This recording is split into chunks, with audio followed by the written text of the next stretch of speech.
Yes, and he did indeed say that. What about it, though, Tony? Do you think that's anything that's weighing on their minds right now? Absolutely not. You've worked, like Tracy said, you've worked all off season, the entire season to get to this point. An article, what people say about you off the field, that doesn't matter. And I tell you what, Belichick has to answer a question. Brady has to answer a question. No one else on that team even batted an eye. And if they win the game today, it goes away tomorrow.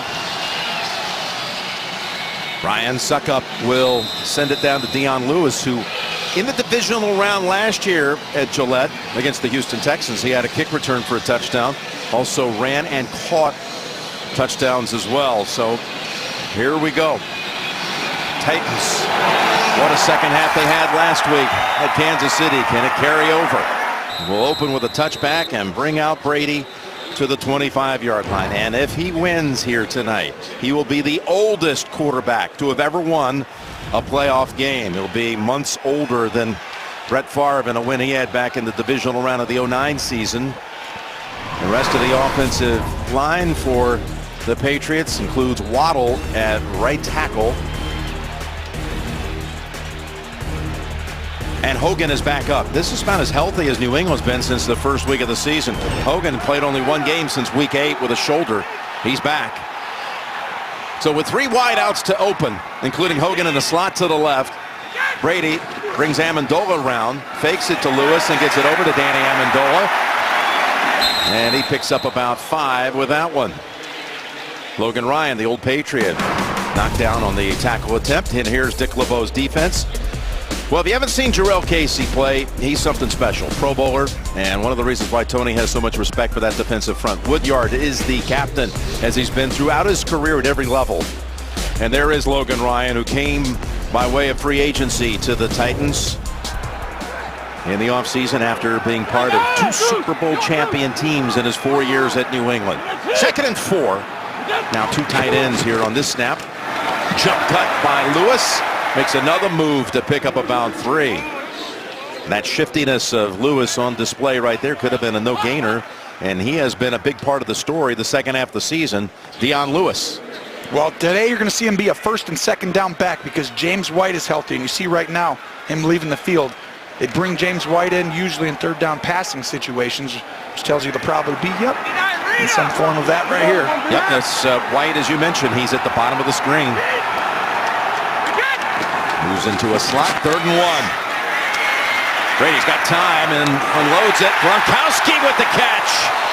And Byard, the safety who had 8 picks this year, was one-on-one with Gronkowski, and that's the big question. That assignment here tonight, 14 in the first. This is going to be outstanding to watch. You see Gronk, this is Byard. This is the best safety on Tennessee's football team. If Gronkowski wins this matchup, you can't play man-to-man the whole game. If Gronkowski gets covered, you've noticed the time that New England struggles is somebody guards Gronkowski tight, like Eric Berry with Kansas City or Poyer in Buffalo makes it difficult. Here's a 1st down carry by Lewis, and he's got about 4. So it's interesting to see that the first go at it was Byard on Gronkowski. You're not sure you're going to see that all night long, though. No, but it'll be a lot. I'll tell you this, they haven't done that at all. Most of the year, Cyprian, the safety, comes down and plays. But today, you'll see, there he is in passing situations. He'll come down and guard Gronk a lot. Here's 2nd and 6. Brady dancing around, still in the pocket and wide of the mark, trying to connect with Hogan. Williamson on the coverage. So a 3rd and 6 coming up for New England. Yep. 3rd and 6, and right here's the kind of situation that people, do you blitz Brady? Do you not blitz Brady? And Dick LeBeau has had as much, I would say they haven't had much success in the Pittsburgh system over the years, and they saw what Pittsburgh did this year. They played man-to-man. Gronk was the guy who beat Pittsburgh late in that game. We'll see if they've adjusted that. So Patriots and Packers had the most opening drive points on the season. A big, heavy point of emphasis for Josh McDaniels yesterday, the coordinator, saying we need to do something fast in this game. And here's 3rd down to keep it going, and no one's there. So 1 1st down picked up by New England, and now they'll punt. Arakpo was putting a little pressure on Brady on that 3rd down throw.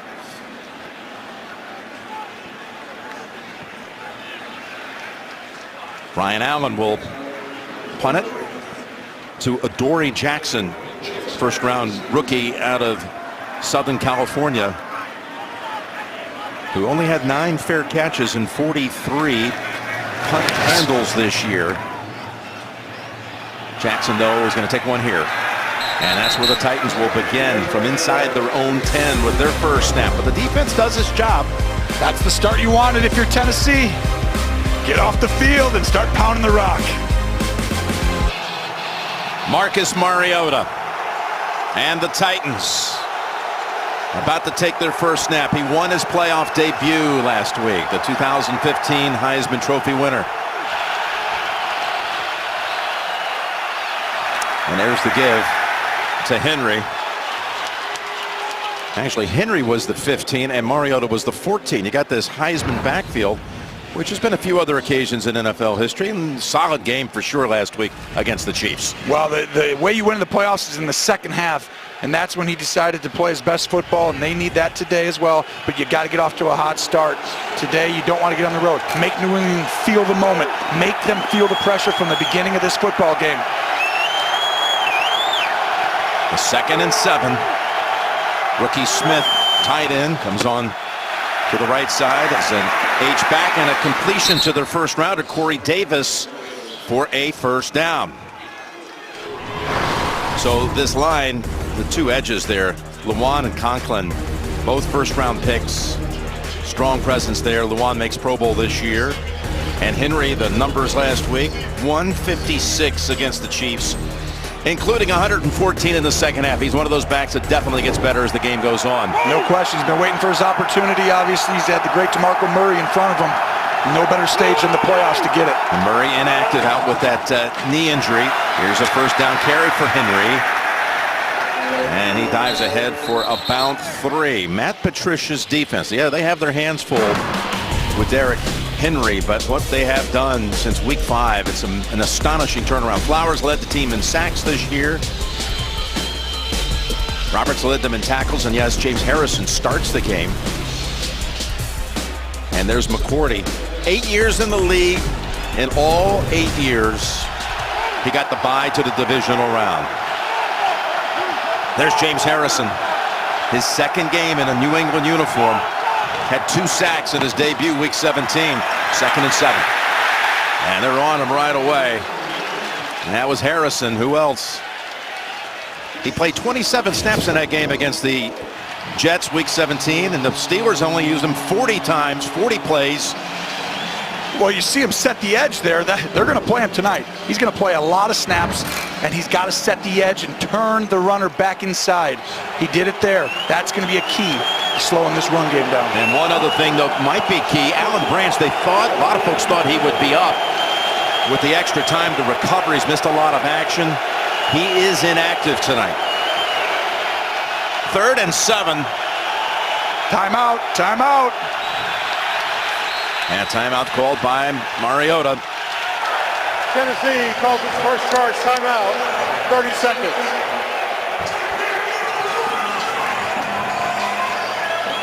Mariota and Brady, this is the largest age gap between starting quarterbacks ever in a playoff game. So again, Mariota, this is just his 2nd postseason appearance after the win at Kansas City last week. And there are all records, the red blocks that belong to Brady. Back to that New England defense, which is trying to clamp down on a 3rd and 7. How did they end up leading the league in fewest points allowed since week 5 after being 31st through the first month of the season?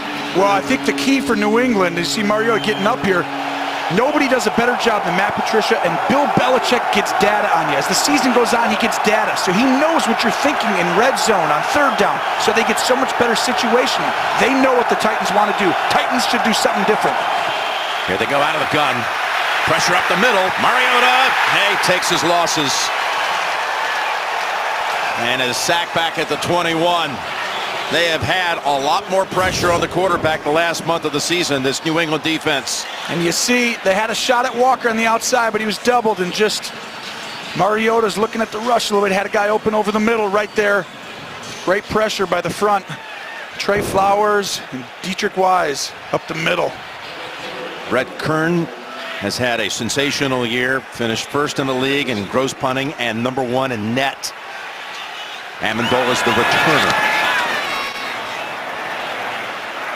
Amendola backs up to the 22. Finds a little opening, got an 11-yard return before he's brought down by Ty Smith. So just like the Patriots, 1 first down and then a punt, and Brady comes out for the second time here in this divisional playoff game. The NFL on CBS is sponsored by Southwest Airlines. Low fares, no hidden fees. That's transparency. 12 strong in theaters January 19th. And by Nationwide. Nationwide is on your side. 4th largest museum in the country, the Museum of Fine Arts in Boston, with the founding fathers. And boy, Bill Belichick gave us about 45 minutes on having met the founding fathers of the NFL when he was a young lad. Hallis, Paul Brown.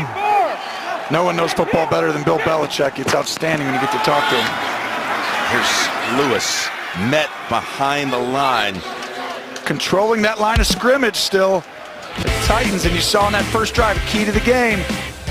Making Brady get off his spot. Has a second, then he's got to get rid of it right before he gets hit.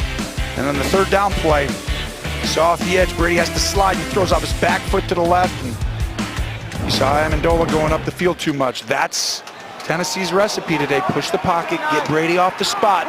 Don't let him get comfortable. There's Casey lined up over the left guard. He is a quick one. Right off the snap. There he is. Dick LeBeau's is just freakish how fast he is and strong as Lewis, who lost a yard on the previous play, gets a little back and more. Pick up of 3, but it'll be 3rd and 8 coming up for the Patriots. What are you seeing here in these early snaps for the Patriots? Well, I think everyone thought going into the game that this was going to be a cakewalk for New England. When you turn the tape on, you don't picture Tennessee being explosive. They're not. But they are physical on both sides of the ball up front, and that gives you a chance, especially if you have a guy who can cover on the outside anyway, and they do. We got White in the backfield. Hogan lined up to the right. Need to get to the 44 for a first. Brady's protected. He's able to gun it and complete it at the Tennessee 49, right in front of Logan Ryan for 15. The catch by Amendola. Outstanding throw here. You're going to see on this left side, Amendola on Logan Ryan. He goes up and going to the middle. Nope. Coming right back. And then Brady's timing, anticipation, and then accuracy. Boy, that's tough to stop if you're Logan Ryan because you have to protect the middle of the field, and then he stops and comes right back. Well, he saw that a few years in practice, didn't he? There's a first down carry, and it's going to go for about 3 for Lewis. Monday on CBS, your favorite comedy lineup is back and all new, beginning with Kevin Can Wait, Man with a Plan, Superior Donuts, and 9 JKL. That's Monday at 8, 7 Central, only CBS. Mike Mularkey, that was his first game as a head coach in the postseason last week. Former head coach at Buffalo and a season down in Jacksonville as well. 2nd and 7, Brady, play action. His pass, incomplete. That was Adoree Jackson trying to deny it in there to Cooks.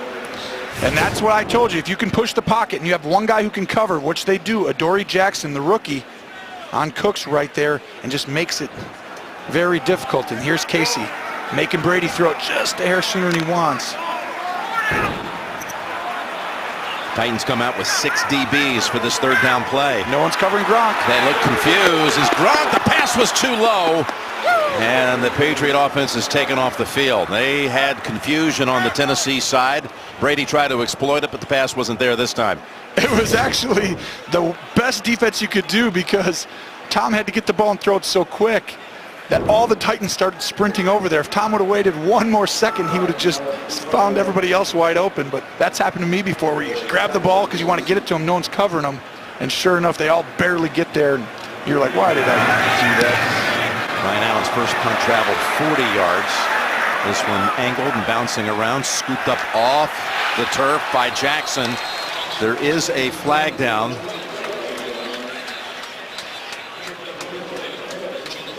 Jonathan Jones on the tackle. The Patriots 2 drives, both times nudging it just across midfield, and then the series breaks apart. Ron Torbert is the referee. During the kick, holding, number 53 of the return team. The penalty is half the distance from the end of the kick.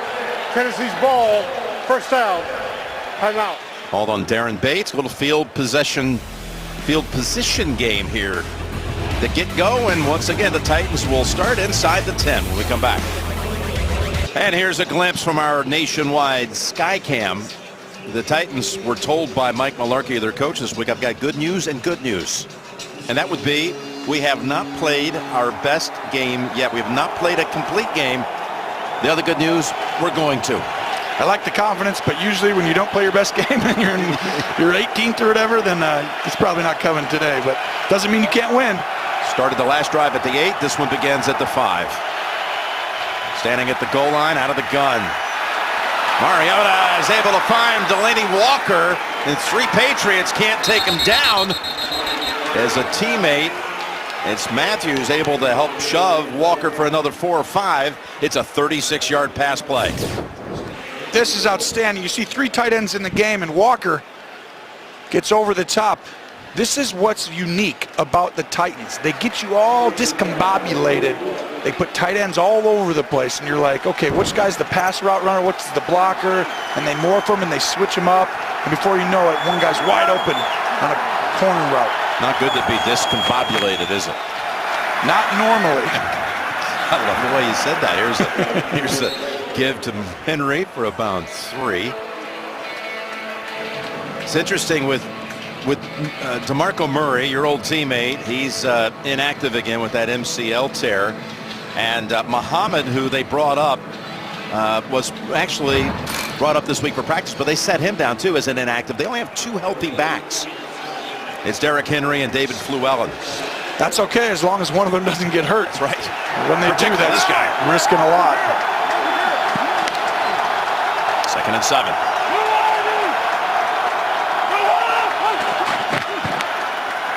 They fake it to Henry. Play action. Mariota.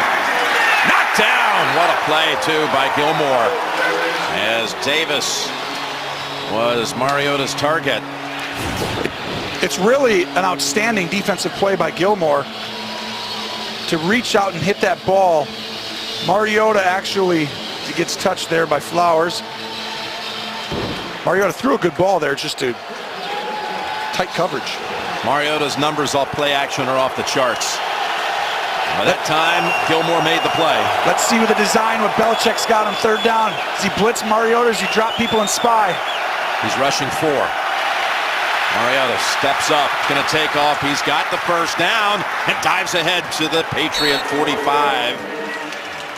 Boy, he can run with the football. He showed that last week. This is why they have a chance. He has time in the pocket. You're going to see everyone go by on the outside, all the pass rushers. It'll create a lane for him, and he just slides right up.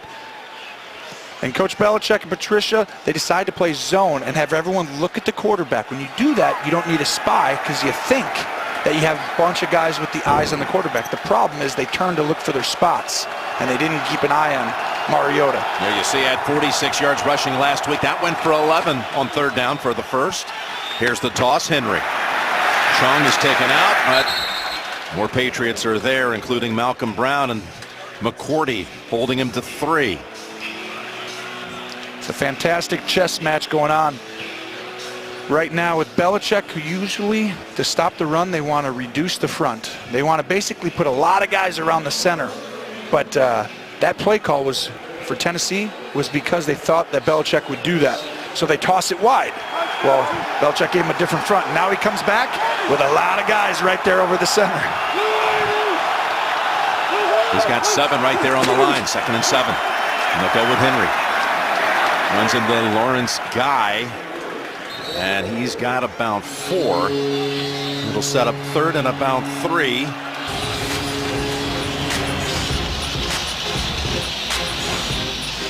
Yeah, his career at Alabama, decorated, 2nd round pick.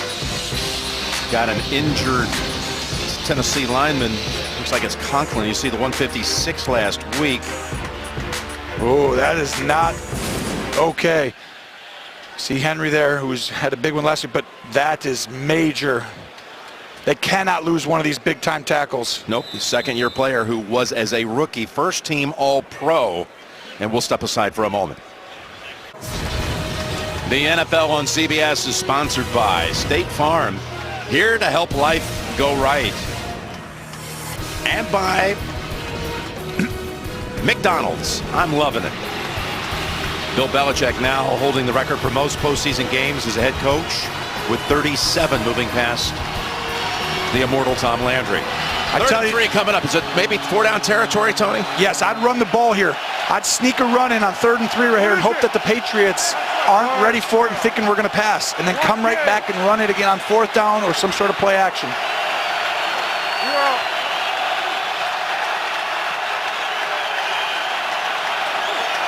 He's going to go up top.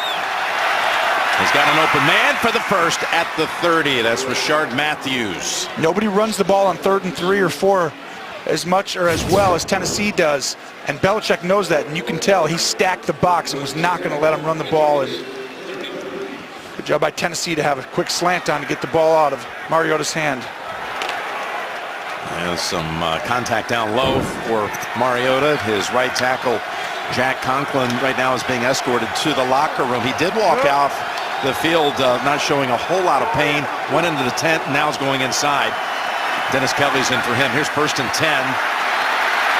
And a throwaway here for Mariota in the direction of Decker. Oh, that's not a good sign. He got his ankle rolled up on.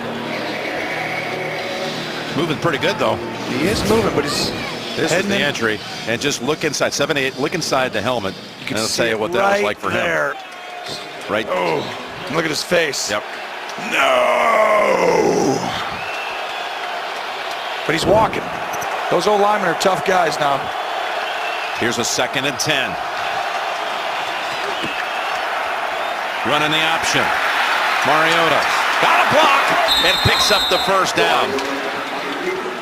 Eric Decker, Delaney Walker, they help seal the side, and he picks up 11 and a new set of downs. What an outstanding design. Not only is Decker going to motion, but he's going to turn the edge and go block the safety, or Gilmore right there, and just get the edge. And Flowers knows right there. That's what Patricia and Belichick told me all week, was don't let that edge go.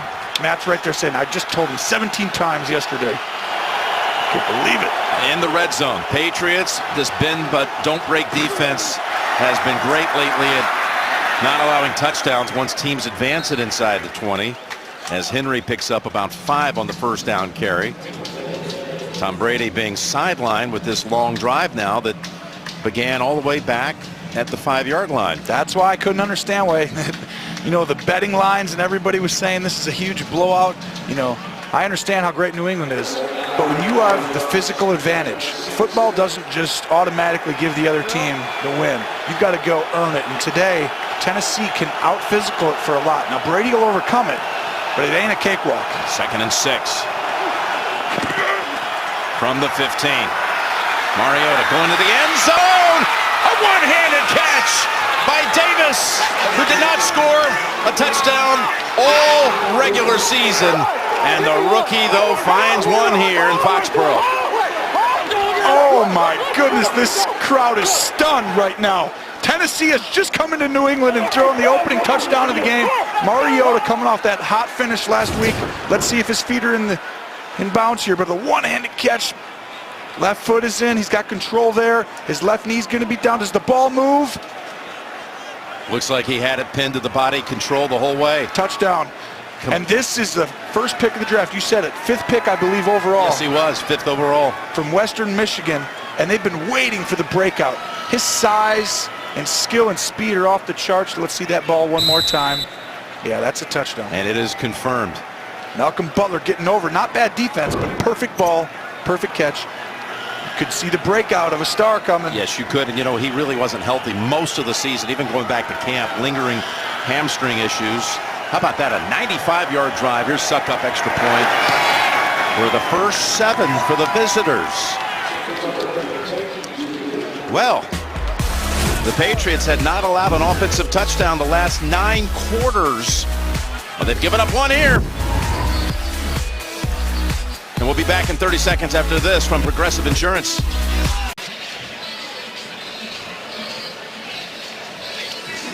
The 95-yard drive ties the longest allowed by New England in the playoffs under Belichick all time. This is a shocking start, really, to everybody out there watching TV right now. I told you, you tune in to Michael Jordan at the end of his career in case things like this happen. Well, it's starting off that way. That's the only way to beat guys like this. You put the pressure on them early.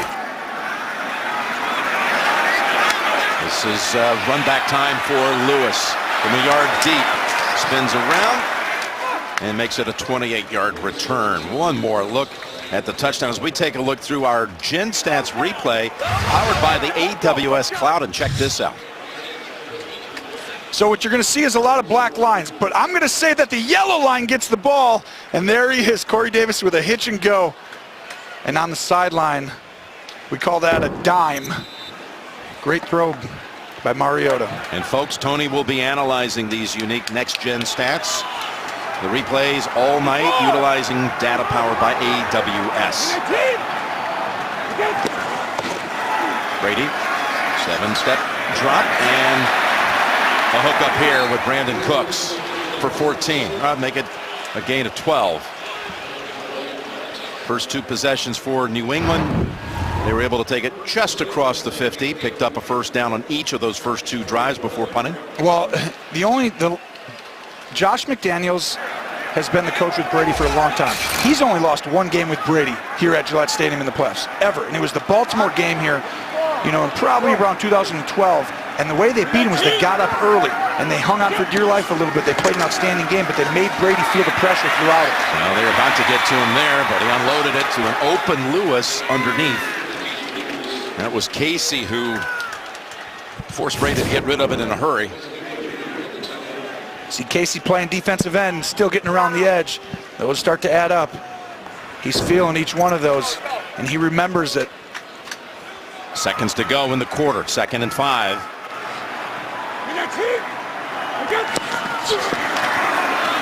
Lewis, open lane, one wiggle, and he's free. And he's got a first to close out the first quarter. Yeah, they're going to mark it right on the line. It's going to be a new set of downs to start a new quarter. 7-0 Tennessee Titans after one. Sunday, January 28th, the Pro Bowl is headed back to Orlando. You can watch your favorite NFL stars, AFC, NFC matchup. And don't miss the Pro Bowl Skills Showdown Thursday, January 25th at 9 Eastern on ESPN and ABC. And Marcus Mariota telling us last night, back as a young boy in Honolulu, he used to go to the game and try to get autographs. Got Emmitt Smith's, Hines Ward, Jerry Rice. Try to get yours, but just too many people around you, know. Yeah, that was it. And really, I'm not a big autograph guy. I said, turn around, kid. Yeah, right. No, he's a great guy and a lot of great people at the Pro Bowl. A fake, the reverse to Cooks, and that leaves open Lewis. And Lewis is still roaming free inside the 20. He doesn't think he was down, so he takes it to the end zone. We got one official ruling touchdown. Wow, Jim, I don't know if he was down either. 50 yards. He lands on the back of a Tennessee defender. His backside down. Yeah, it's down. Down by time. I think he's down. Yep. Let's see again. Boy, it looked like to the naked eye it wasn't because there was an arm under there, but that's not as convincing. That first video showed. Yes, Woodyard twisting him around, but you will see. On the field of the touchdown. Is it an arm? He's down right there. Down right there for sure. He's down for sure. You know, it's really well done, though. Here's the original look that we saw that you can see right there. About the 18, 19-yard line.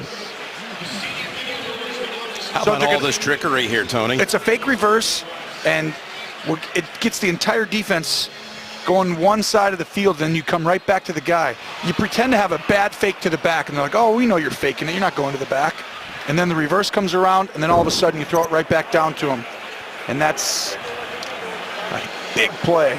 New England needed that. It's likely going to just be a 32-yard gain instead of the 50-yard touchdown, but Lewis. He'll tell you, I'm not big, but I'm strong. We've been seeing him run between the tackles here the second half of the season. It really is impressive. Power. Yeah, for a little guy. And you see, I mean, he's not quite your size and height, is he? No, not quite. Not quite as strong either, for that matter. No, but, you've been in the weight room lately. We don't need to go there. No, I mean, I see you every morning, though. Yeah, right. Kids grinding over there. I see you. Throwing some weight around. Getting that golf swing tightened up. I like it. This has to come back, right? Yep, Ron Torbert. The runner was down by contact at the 19-yard line. The ruling on the field has changed. It'll be New England's ball, 1st and 10 at the 19-yard line. The clock will start on my ready for play signal.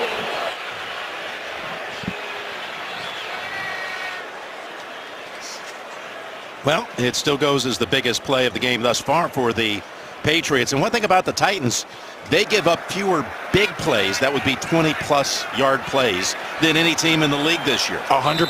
Styles make fights. That's why we're overwhelmingly trying to tell everybody this is going to be a ball game.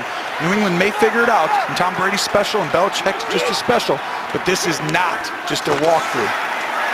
Brady on 1st down. Finds Lewis open in the middle. Cuts it outside, and he's got another nice run down to the 5. That goes for 14. It'll be 1st and goal to go. Tom Brady, fantastic job. He's going to want Gronk right through the seam. Watch. He's going to turn and fire. Nope. And then look how quickly he gets to the back. All young quarterbacks, all average quarterbacks, and people out there watching, that's how quick you got to go. Look, bam. Get it to your guy so quick so he can move. Most other quarterbacks throw it to the running back. He gets tackled instantly for a 3-yard gain. He's got White in the backfield. Amendola is going to move around a little bit. Going to give it to White, whose last rush touchdown was the game winner in overtime in Super Bowl 51. So when you look at Tennessee down here in the low red zone, they like to send all-out pressure or drop a lot of guys. I think New England knows that. In my experience over the years, New England likes to see what you're in pre-snap. Usually get in a 3-by-1 set, get in an empty set. Brady will pretend to go through a cadence, motion someone in, see if it's man or zone. Find a little shuffle pass to White, and he dives across for the touchdown.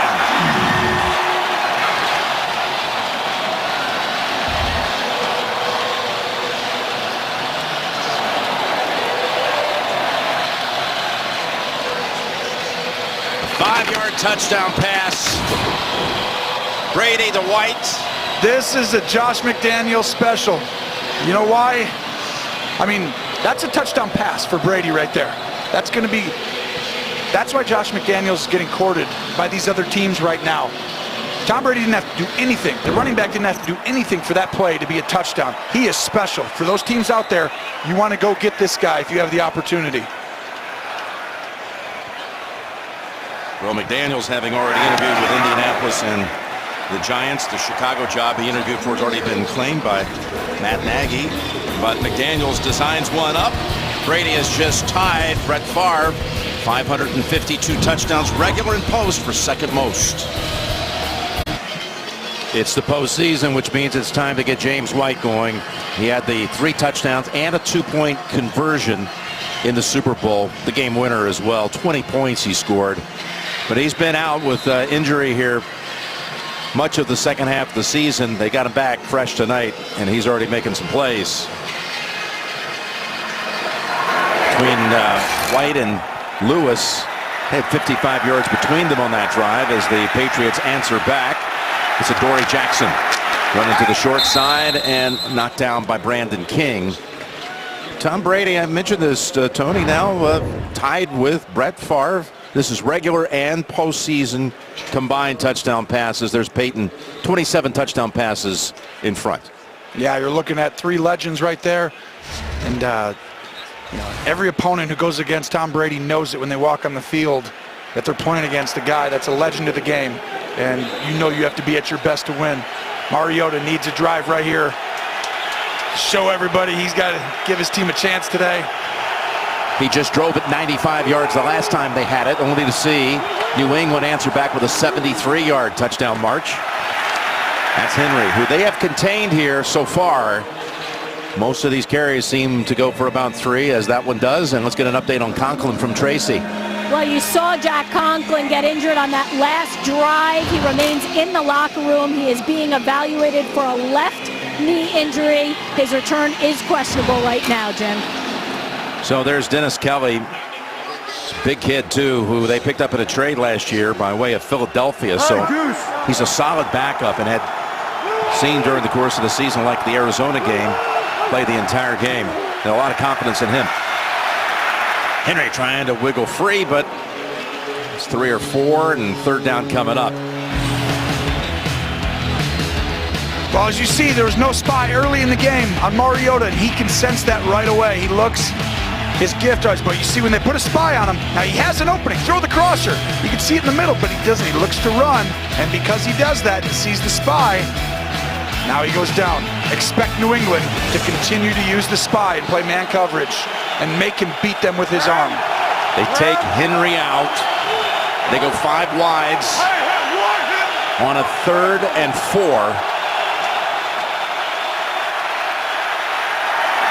Open. Decker. First down, stiff arm, flag out. Back at the 35. This could go back the other way, though. Decker looked like he might have pushed a little bit. Now, it could go either way. We'll see if they call a hold, but usually when you get open versus man coverage on an out-breaking route, you have to push somebody. Pass interference. Offense. Number 87. 10-yard penalty. Replay, third down. Decker's going to go up. You see the outside leverage by Butler? Ooh, he got away, but I don't think that's a penalty.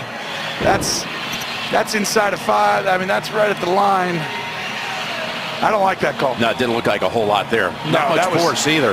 Now you got it. Just kind of had his hand on him for just a brief second. You can do that. That happens on every play. So take the first down and the big play away that had moved the football across the 40. You'll see New England will drop 8 now. Rush 3, get everybody back pretty far. Send them back to the 16, 3rd and 14.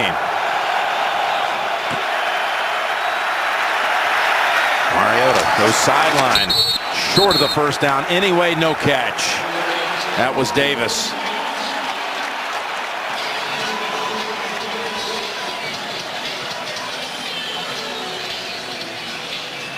New England gets him. They expect the ball goes in the air, and it's a good throw, and it's a good route. It's going to be short anyway. But you can see the Davis size matters. I mean, if they use this guy the right way as the future goes, they could have drafted a big-time player. He just hasn't shown it quite yet because this offense doesn't utilize that guy that some other teams might sometimes, but they're going to get there. Yeah, and again, he hasn't been healthy. So Allen, Kern, and Kern's first punt went 57. This one doesn't.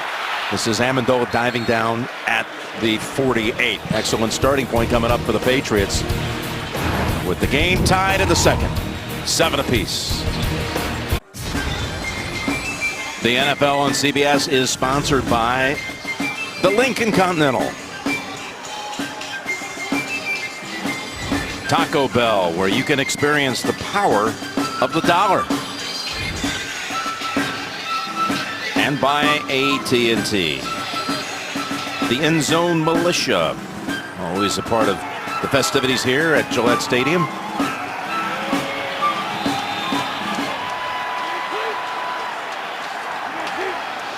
From the Tennessee 48.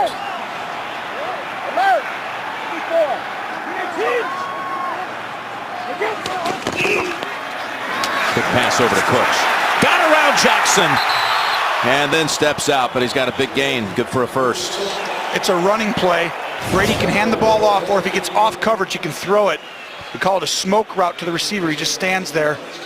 I think they say smoke because, and you should see the wheels there. I think it's a smoke route because it's like he's smoking a cigarette just standing there. That's what it is. I don't know where they invent these names in the NFL. As Brady, jump pass. Lewis, oh, what a hit. Hogan with the shot on Williamson, or Woodyard. That was a shot. Patriots going no huddle. They're about to snap it right now, too. And look at that, though. Big time hit. There's Lewis. Galloping through traffic down to about the 18. And Woodyard makes the tackle. Another 9. They're picking up chunks on every play now. And they're getting up, and Brady has 3 plays, and he gets up and tells the guys quickly, let's hurry up and hand it off to the right. Well, it's going to be Lewis. Open room. And then brought down at the 13. What an advantage to have Tom get up to the line of scrimmage and literally give him the playbook. Some guys have 2 or 3 plays, but Tom has, you know, a plethora, just a multitude of stuff to get to, and he sees, hey, they're weak on the weak side, let's run. There's only 3 guys, and I have 4 blockers. Boom, we're going there. He's got a 2nd and 5. As James White is right off his left hip. He's looking at him, gets it to him. White inside the 10, and another first down, and they are racing down the field again. 1st and goal coming up. So Tom, watch, he motions. Who can motion in no huddle? Nobody does that. Then he just quickly throws it outside, and you're getting back up on the ball again. White breaks outside. James White with his 2nd touchdown of the quarter.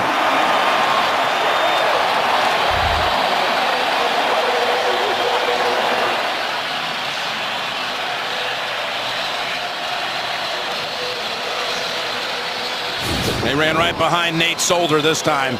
Well, you see, twice on this drive, they ran weak side, which means a lot of the guys are on the other side. And look at the finish, downhill by James White. Watch this. Does his knee get in? Is he down? Ooh, that knee's close right there. Where's the ball? This might come back. They got a peek at it, don't they? Right there. Go a second. If that's it right there, I think it's crossed the plane. I think it's crossed too. Yeah. I think they're okay with this. Because as the knee goes down right there, you tell me there's nothing to even overturn that. He's in. Ruling on the field of a touchdown will be reviewed. Bigger question is what suddenly has happened to the Tennessee defense. They are on their heels these last 2 drives. Well, it's what happens to everybody. You see the knee right there. There's nothing that can overturn that, though. That's the problem. Where's the ball when the knee's down? It's close, but like even right here. You tell me right there where that ball is. I mean, maybe the line's there. There's the ball. What is? He could be a little short, though. Well, this is the line, right Here's down the line angle. Yep, here we go. Right there. There's the ball. Just short. Right there. See if Pylon Cam can help solve it. There's a good look at someone's bottom. Yeah.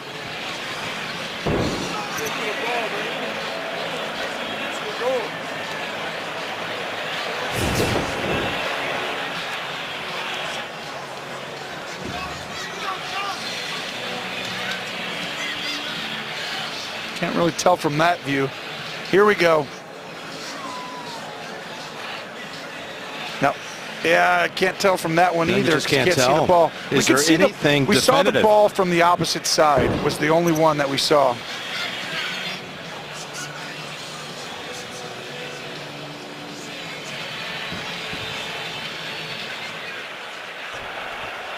After review, the ruling on the field stands.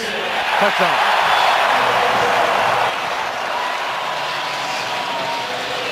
There was nothing clear that could take it away. It was close. There's nothing perfectly. I mean, you could have said maybe, but I like what Al Riveron's been doing lately, which is basically saying, hey, if it's not conclusive, I'm sticking with it now. It's like he's started to feel like it has to be overwhelmingly the evidence to overturn it, and I think that's the way to go. Well, that is the language of the replay rule.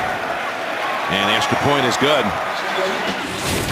So the Patriots, 2 touchdowns in 3 minutes and 58 seconds, both by James White.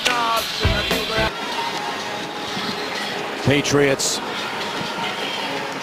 drive it the last 2 times they've had it, and they did it in a hurry. And the Titans defense right now looking like it has no answers at the moment. Don't forget, this is a team, though, that came back from 21-3 deficit at Kansas City a week ago. It's just 14-7 here. 9:20 to go in the second quarter. Opening up for Jackson. Adoree Jackson runs into Patrick Chung and then plows ahead for a couple yards. Malarkey and Belichick. Well, Belichick's genius. You just saw it on the last drive or so.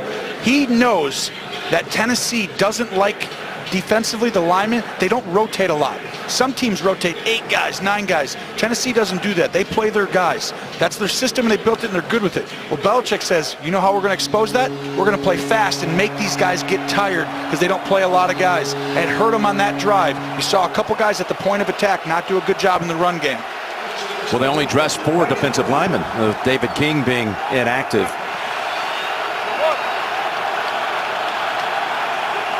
That 3-4 defense. Now, Mariota and the Titans, their last drive really thwarted by that OPI call, offensive pass interference, that wiped away a first down catch for Decker. Now needs to try to get the momentum shifted back, and he finds Decker again, sidesteps a hit, and falls at the 44.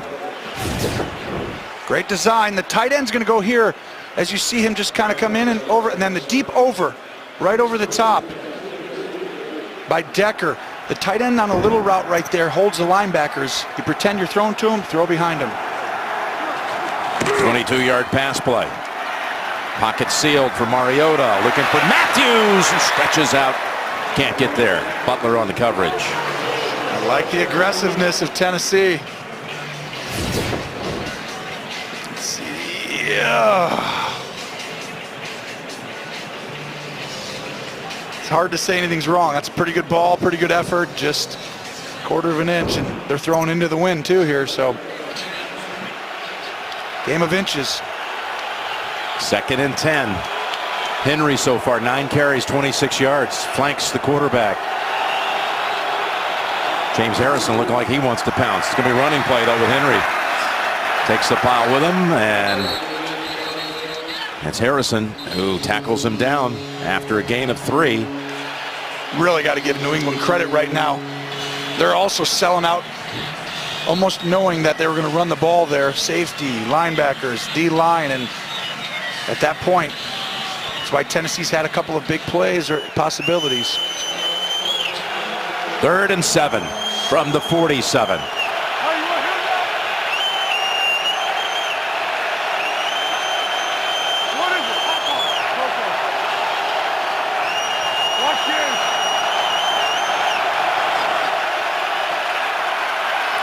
Mariota stands in the pocket, finds Taylor, the rookie, stopped 2 yards short by Eric Rowe. Taywan Taylor, who they took in the 3rd round out of Western Kentucky. He's a speedster, but was never able to kick it into gear. And it's 4th and 2. Taylor's going to go in and out, and it's a good route. But see that ball? See how it's a little high?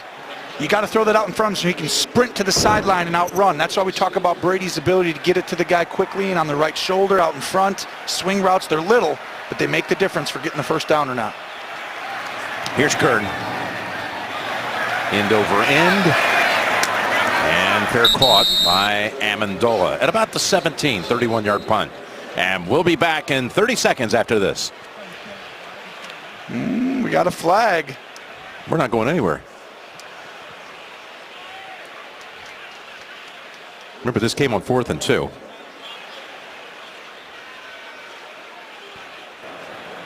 During the kick, holding. Number 93 of the return team. 10-yard penalty from the end of the kick. First down. Still New England's ball, so you don't get a first down on that. I'm going to put the football back somewhere between the 8 and the 9. It's the first penalty of the game against New England.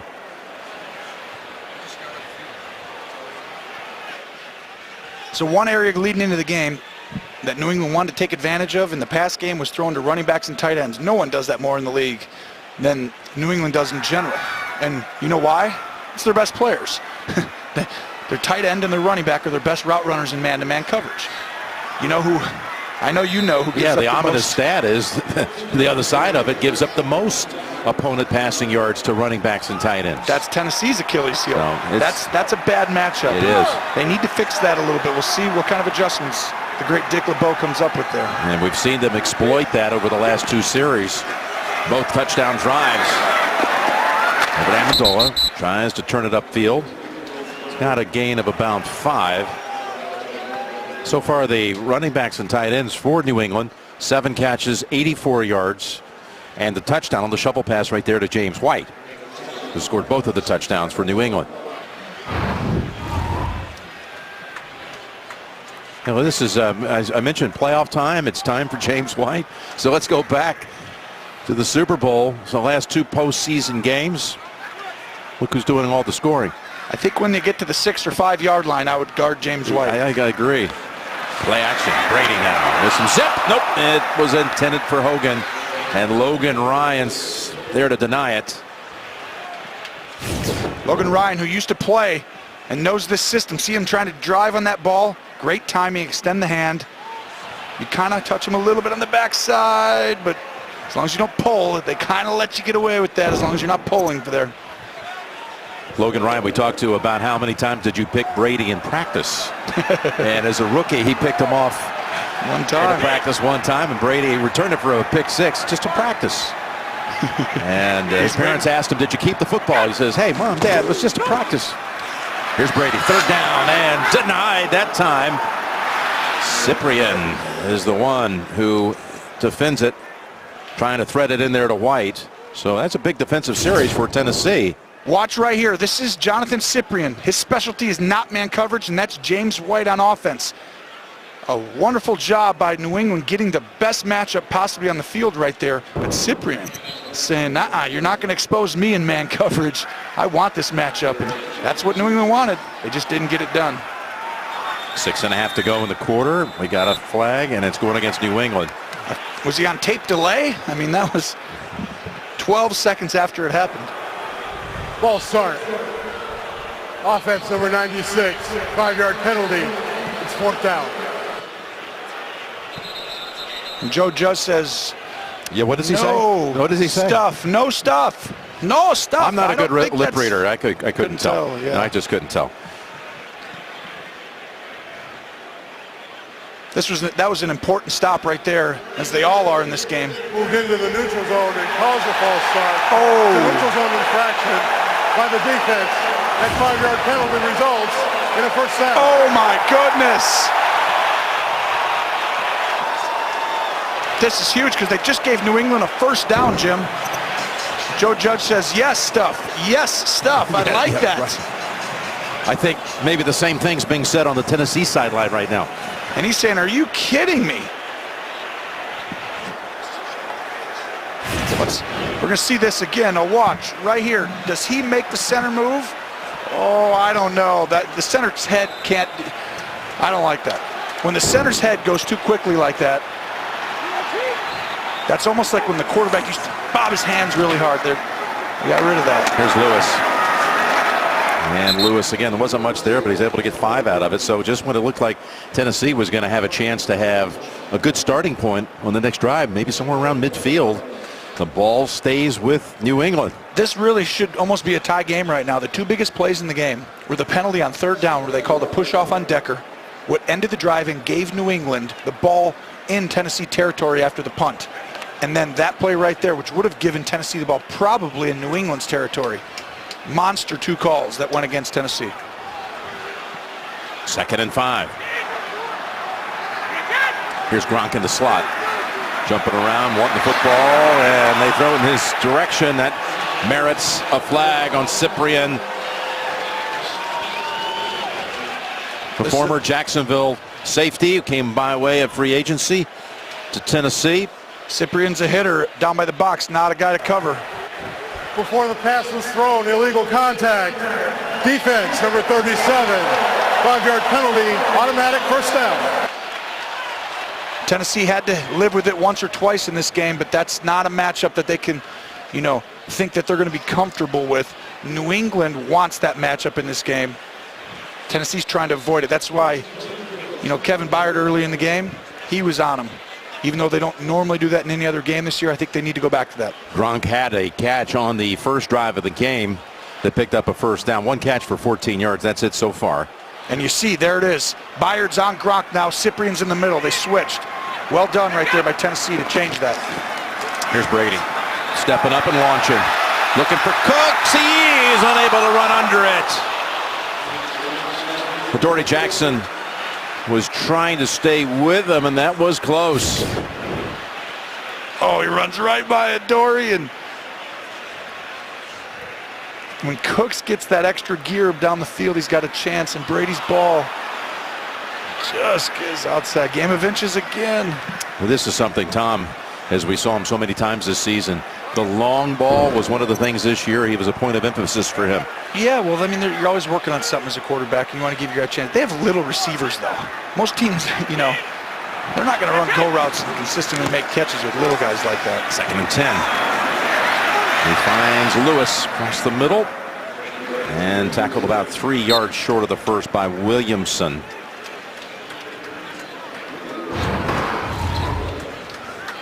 Again, Jacksonville and Pittsburgh coming up tomorrow. If the Patriots win this game, they will host next week. That would put them in the AFC Championship game for an eye-popping 7th consecutive year. Tennessee, though, if it pulls off the upset, would play on the road next week to the side of Jacksonville or Pittsburgh. Here's a 3rd and 2. All alone. First down for Amendola at the 50. Amendola, I mean, we can't talk about it enough. The coaching staff for New England gets Amendola on Cyprian one-on-one. That's not a good matchup at all. They hurry to the line, playing tempo, and Amendola is tossed down by Ryan.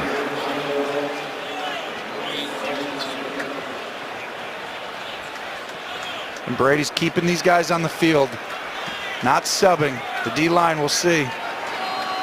Eric Walton's just come in for Arakpo, who asked for a breather. As Brady's pass is knocked down by Jackson. It'll be 3rd and 4. Kind of an important little snap right here, saying that the Patriots have scored 14 unanswered and got new life on this drive on the special teams penalty. 2 penalties have really given point opportunities. And if Tennessee ever needed a stop, it's right now. Here it is, 3rd down. Gronk, first down. Byard unable to get around him.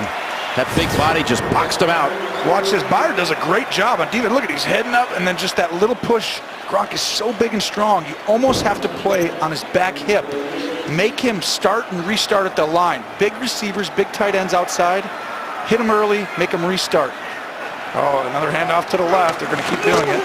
Yep, with White. There it is, Tony. And White down to about the 33, running behind Solder for 5 more. They got to change this front. What's happening so far is New England's getting up to the line, and what they have is they have the center and guard and tackle left. Well, there's only 3 guys for Tennessee there, so it's 3 on 3. As long as there's 3 guys there, New England will keep running that ball over there. They've got to bounce the line over, or a linebacker has to move over a little bit. They've gotten probably 3 times for 20 to 25 yards on that play alone. 2nd and 5.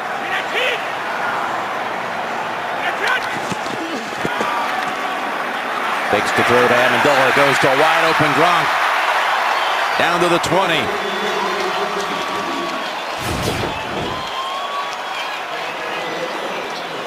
It's a fake screen. Just new ways to get Gronk over the ball.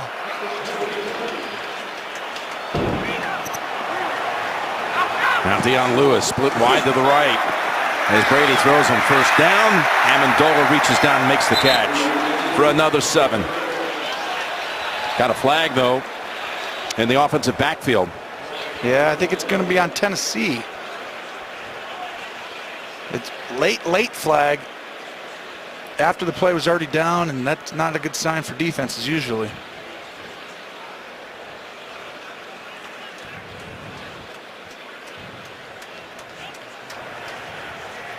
After the play was over, personal foul, unnecessary roughness. Defense, number 93. Half the distance to the goal. First down. Called on Eric Walden. And it takes the football all the way down to the 9. Walden must have like hit shoulder or done something after the play, because when a penalty goes that late, you're obviously fired up about getting blocked or something, and you're gonna. There he is at the top. Yep. Well, let's see. It's fine. It's fine. And then he gives it right there. Ooh, yeah, punch right up to the face and shoulder. He knows what Belichick said last night. You better not be the guy who gets the penalty. Right. Good job keeping his composure after. Don't react to it, what he said. So they're actually going to step it up to about the 6. Walden had just come in a couple of plays ago for Arakpo. And now Walden goes back out. New England should run the football here. You know, the 14th play of the drive right here. Run the football. Oh, yeah. If you score, fine. But if you don't, you're going to make this go down to the 2-minute. It's Lewis. And he's down to about the 4. Into the arms of Casey.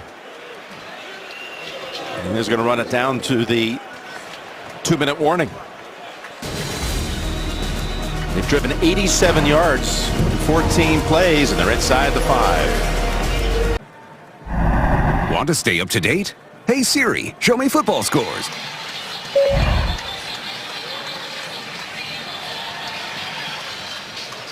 Since that 95-yard touchdown drive by the Titans, the Patriots have put up 191 yards of offense versus only 36. Outscoring Tennessee 14-0 and on the precipice of scoring again. 2nd and goal from the 4, coming out of the 2-minute warning. Brady's looking outside. Who's guarding White? Oh, look at that. It's a linebacker. I know it's man-to-man. Now everyone go back out there. I know Gronk's in man coverage. Safety comes down here. I'll throw it to him. If he stays back, oh boy. Better get over there, Cyprian. Byards on Gronkowski. Brady was hit when he threw it incomplete. You saw Cyprian sprinting over there to double team Gronkowski, and Brady's still going to look, but watch Cyprian. He's running, and Brady looks to make sure he went over there. That's how you got to fool Tom. Make him look there, and then he's got to come back to the right. That little half a second made it so he couldn't make a good throw while getting pressure. They got a hit on him, although in the game so far, Tennessee has not registered a sack. So now the 16th play of the drive, 3rd and goal. Back of the end zone. It is caught by Hogan for the touchdown.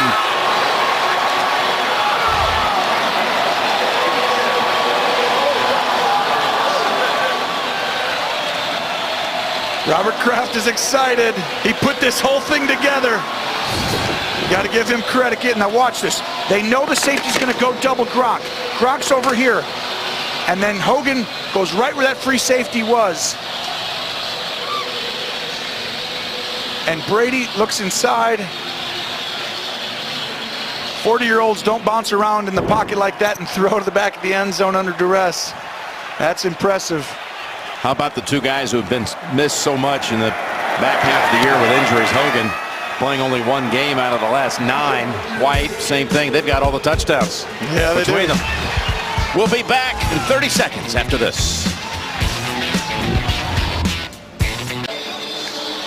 Well, Tom Brady, with 2 touchdown passes in this quarter, was here once back in 09, October of 09. Titans played at New England, and Brady threw a record 5 touchdowns in the second quarter, 6 overall. That was back in 09, 59-0 in a snowstorm in mid-October. Well, now he's got 2 in the second quarter here tonight. Well, you'd have to say they've done a better job then. Yeah, right. It's an improvement. Really an outstanding quarter, but I still think those 2 penalties have really cost the Titans in a game where you don't have a lot of wiggle room for error, right? Nope. You just don't. You're going against Brady, McDaniels, Belichick, Patricia. These guys are just so ahead of the curve in a lot of ways. A 91-yard touchdown drive that time. That looked like it was going to be a 3-and-out. The Walter Payton NFL Man of the Year Award is the league's most prestigious honor. recognizing those who make such an impact in the game and in their communities. For the Titans, the nominee this year is Wesley Woodyard. His foundation is 16 Ways. It's designed to encourage and empower at-risk youth to follow their dreams and succeed. And during the AFC Championship game we'll have next week, they're going to announce the 3 finalists, and the winner will be at NFL Honors February 3rd, 9 Eastern on NBC.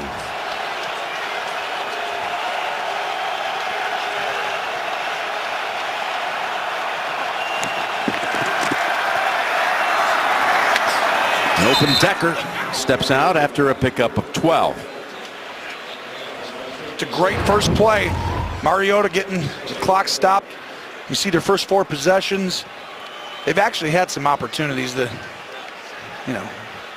they just have to not shoot themselves in the foot with a penalty or something small with a negative play. No negative plays, and Tennessee can continue. I mean, they're fine. They just have to score points on this drive, and you'll feel a lot more comfortable. Here's the first down throw, and it is secured by Walker.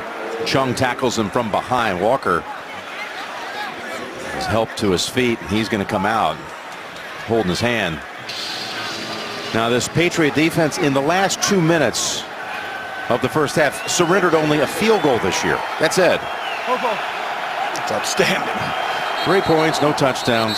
2nd and 6, and a flag going against the Titans.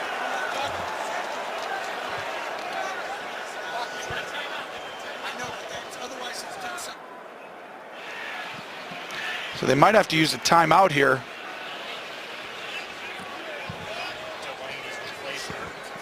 Penalty is going to be on Delaney Walker's replacement. Ball start. Offense, number 81.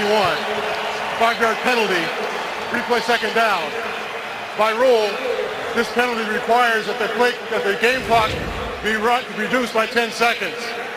We set the game clock to 1 minute, 11 seconds. The clock will start on my signal. So called on Jonnu Smith, the Verizon halftime report. So they're electing to take the 10 seconds and not use the timeout. This is coming up in just a few minutes with JB and all the crew back in the studio in New York. Do you agree with that? Randy Walker's injured. Yeah, I'm okay with it. The problem is it's going to take 20 seconds now. So I would have used the timeout personally. Here's Smith. Just got flagged for the penalty. Look at Rowe holding on. That was a big play. Didn't let him get out of bounds. Smith had a chance, and Rowe holds on for dear life. Walker comes back in for this 3rd down snap.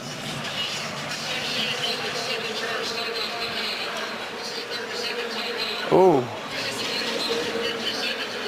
I don't love this decision. Yeah, they take a 2nd timeout. Walker's back in. This is where he got hurt a couple of plays ago, Tone. Yeah, it lands on him from behind. Probably a stretching the calf, maybe. What's it, wrist? Ooh, ouch. Which is already heavily taped. Looks like it's got a cast on it. I didn't love that timeout there. Walker's one of the more underrated players in the league. Yeah, he is. He said, he's done an outstanding job. He's been there, and he's teaching Jonnu Smith a lot. But listen, if they don't get a first down here, you're giving Brady 3 timeouts and the ball back. I wouldn't have minded snapping that ball with 38 seconds and seeing if you get it. Then you use the timeout. Need to get to the 47 for a first. Down the middle, and a flag is thrown in as Decker was unable to hold on in traffic.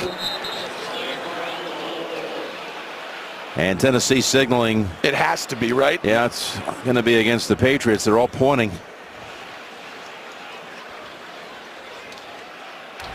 Before the pass was thrown, illegal contact. Defense, number 25. 5-yard penalty, automatic first down. Well, that penalty's big because, as you said, that pretty much assures you're not going to see Brady back on the field before the end of the half with all those timeouts, barring some sort of takeaway. Absolutely. Now, it worked out perfect. That's just a really risky deal. Now you got to be aggressive. Keep looking over that middle of the field. Then down to your back. There's the pass, incomplete. Taylor trying to make the catch, falling to the ground.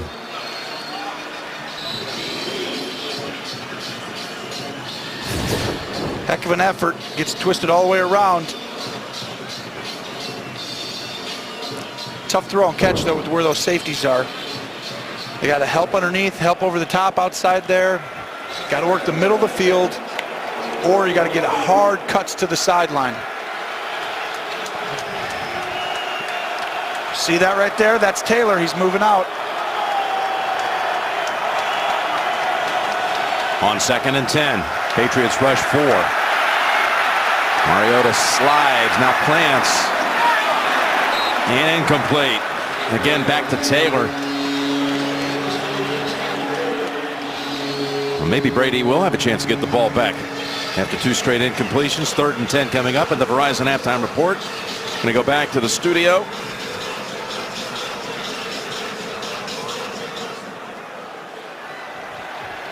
Well, Mariota on the last play just misses Walker. Right here, watch. He's going to come across the field. Right there and throw it. He's got him. That's 20 yards, easy. Those are the plays you don't get back. If they want to win the game, he's got to deliver. Another chance right here.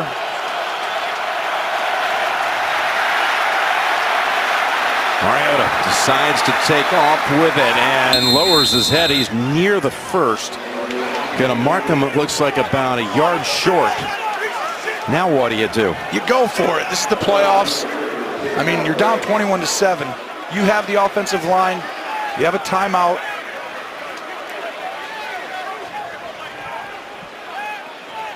Gonna find out what Malarkey wants to do, but I'm going for this ball. You can't play to lose. Yeah, and you're already down 21-7, and you're now on the New England side of the field. The whole world thinks you're going to lose this football game. You go send a message, tell your guys, go win this thing. Let's go out here and get points.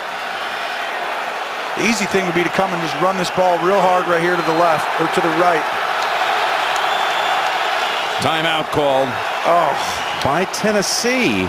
what is going on? And that's their last. Now, if you pick up the first down, now you've taken all kinds of options out of play for you. Well, the only reason he would do that is because he's thinking about punting. Otherwise, if you go for this, I don't know.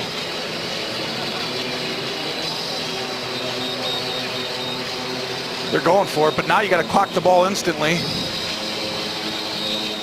Well, forget about running the ball now. Now you need to throw the football and you need to get in field goal range. If you're New England, you play single high coverage, which means you allow them to throw it outside one-on-one, right? Don't give up a touchdown, obviously, but play tight coverage. Don't let them get just a quick out to the sideline. Make them be aggressive.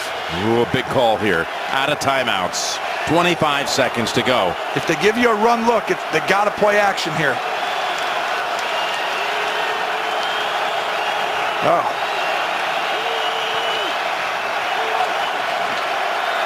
Gonna go with Henry.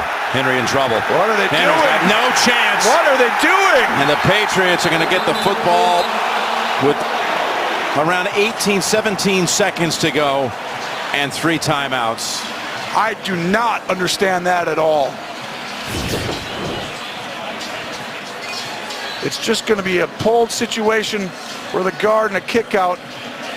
New England's more than prepared for it.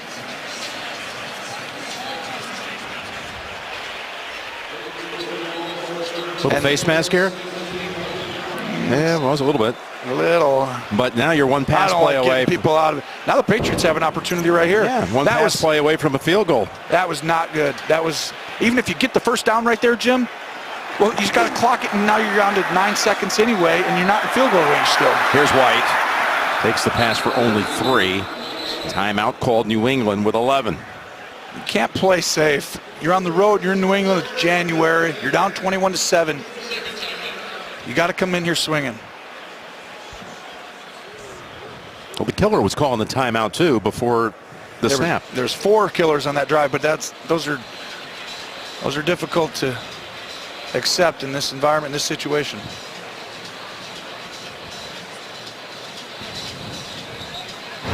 Let's go down to Jay Feely. Stephen Gostkowski, who struggled last year, came back, changed his form, was so much better this year. Only missed 3 field goals, 92% on the year. It was 4 for 4 from over 50. Yeah, he was brilliant. 37 out of 40. Trying to give him a chance here with 11 seconds. Brady.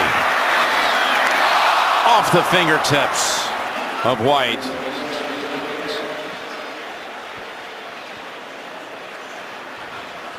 That was so close. Brady throws it out in front of him on purpose so he can turn his body to get in the field goal range because he knows he's got to get to about the 37 instead of hitting him in the face mask and just out the outstretched hands. Now it's interesting because can you, in 6 seconds, can you throw a quick slant?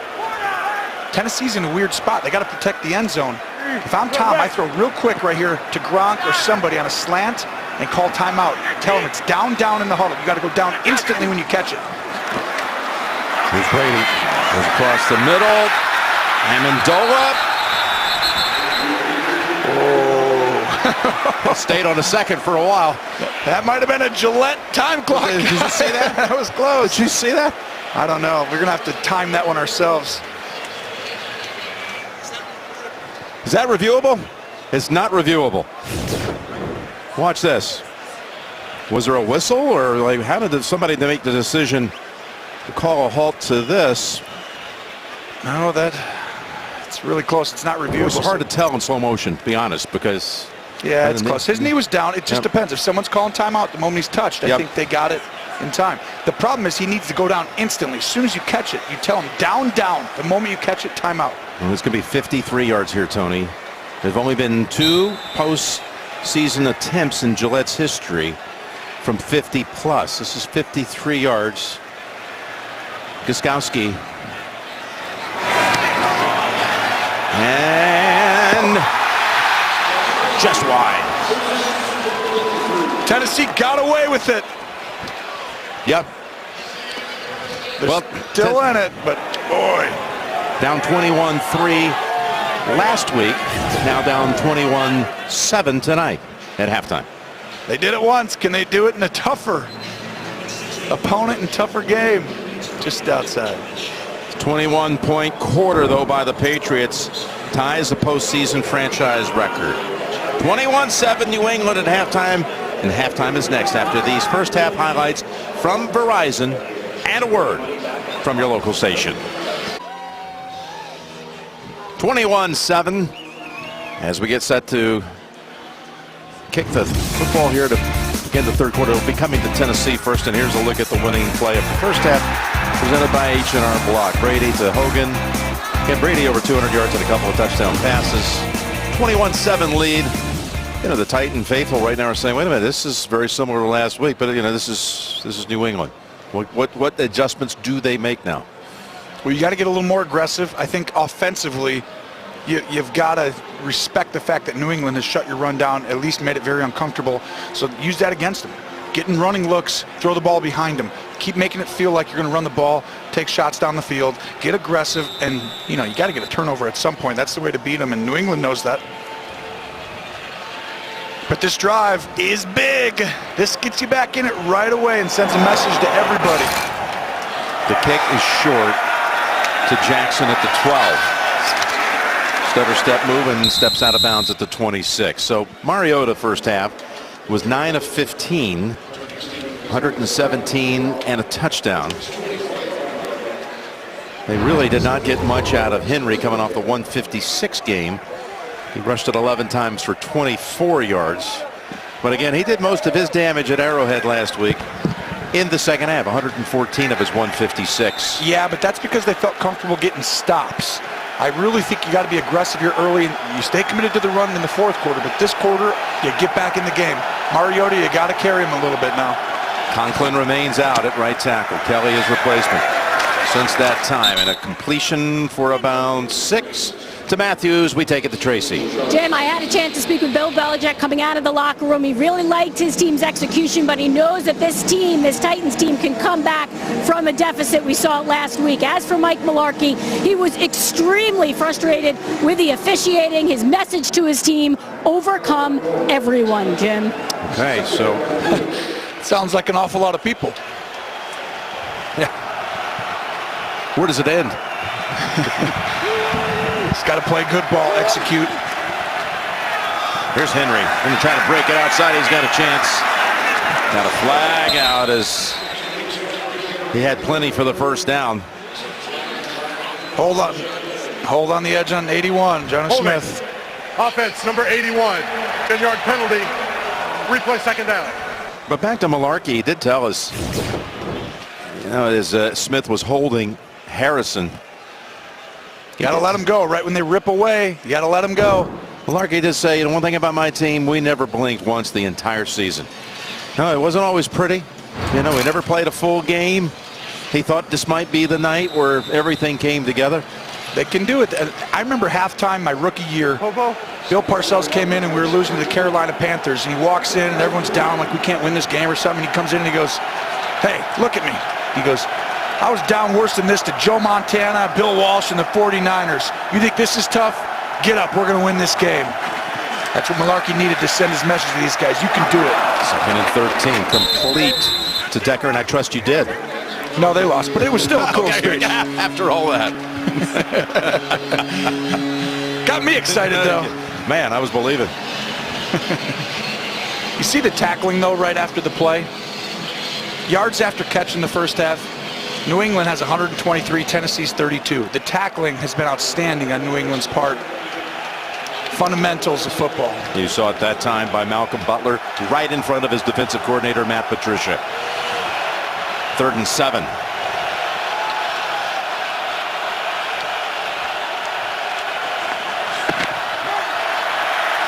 Mariota looking for an option. In trouble, and he gets taken down by Adam Butler.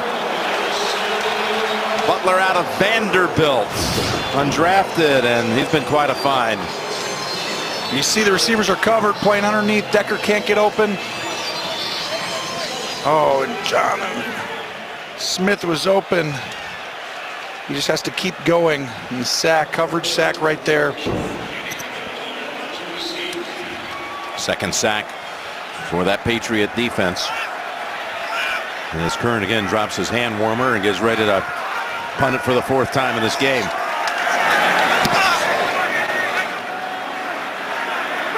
Caught this one. Amendola driven back to the 15. And a 9-yard run back by Danny Amendola after a 62-yard punt. Brady knows we're going to break. He's in no hurry, but he'll be out there in a moment. How about the 31 pass attempts in the first half? That surprise you? Well, no, because they don't rotate D linemen. It's actually brilliant by the coaching staff. You don't want to rotate a lot of D linemen. We'll pass every down and make you sit here and have to rush the passer over and over again. You get tired. Then you start running the football. Yeah, wear him out. Here he play action fakes. Gives it on the screen to Lewis. He's decked after 9.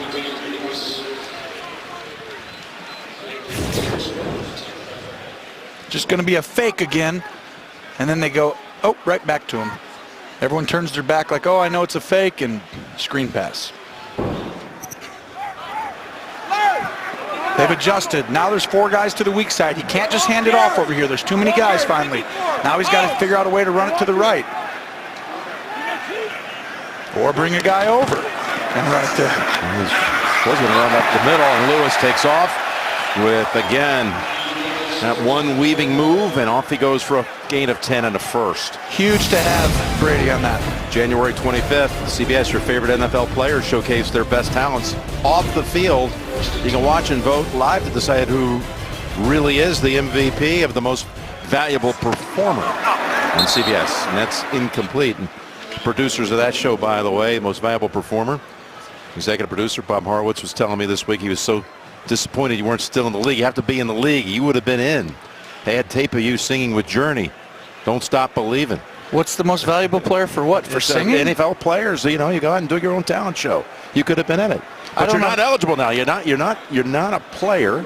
You're a broadcaster and you work for CBS. You can't appear on this show and you can't appear on The Price is Right. Well, why did I take this job? I feel like I just keep getting stuff taken from me around here. 2nd and 10, and Brady fakes the pass and dumps it off, and that's not going to be one that the Patriots are going to like, as Lewis is going to lose about 3. Tom's going to fake, and he sees just like the play before, he sees the corner coming off the slot, and he's got to get rid of the ball. And it's just a screen pass that Tennessee sniffs out. So 3rd and 13. We got a Patriot player shaken up. It's Landry and Waddle. He's been splitting time with Cameron Fleming. He's been getting a lot of time tonight, actually. And Brady goes over to check it out, too. Throughout the year, they've kind of tried to find that spot, though, going back and forth. And, you know, one thing from earlier, Jim, I know we talked about at the end of the half. Do you remember the time and 1 second that's left on the clock? Yes. One thing I wanted to know, and I reached out and I was like, hey, how does it work for the play clock guy? How does he know exactly, you know, when to go? And I was like, can you replay that? And what I found out is the NFL actually they control that. So it's never the hometown team. So New England, Gillette, they don't have their guy. It's actually the NFL. It's a very neutral person, and so they do a great job with that, which is, I don't want anyone thinking that there was a joke there. So New England was not a part of that in any way. And I thought they actually got it off the right way anyway. 3rd and 13. Fleming comes in for Waddle. Brady on his heels, lobs it. Oh, and it went right through the hands of White. They almost pulled it off. Can you believe that throw? This is a 12 on the gauge of like impossible throws, and it was so perfect. It hit him absolutely on the mark. You're going to see him go through the line. It's a burst route, we call it. Go up and burst on your guy, but he's covered. Brady's got people in his face. He floats it in between the safety and the linebacker to White. He almost gets it. Ryan Allen.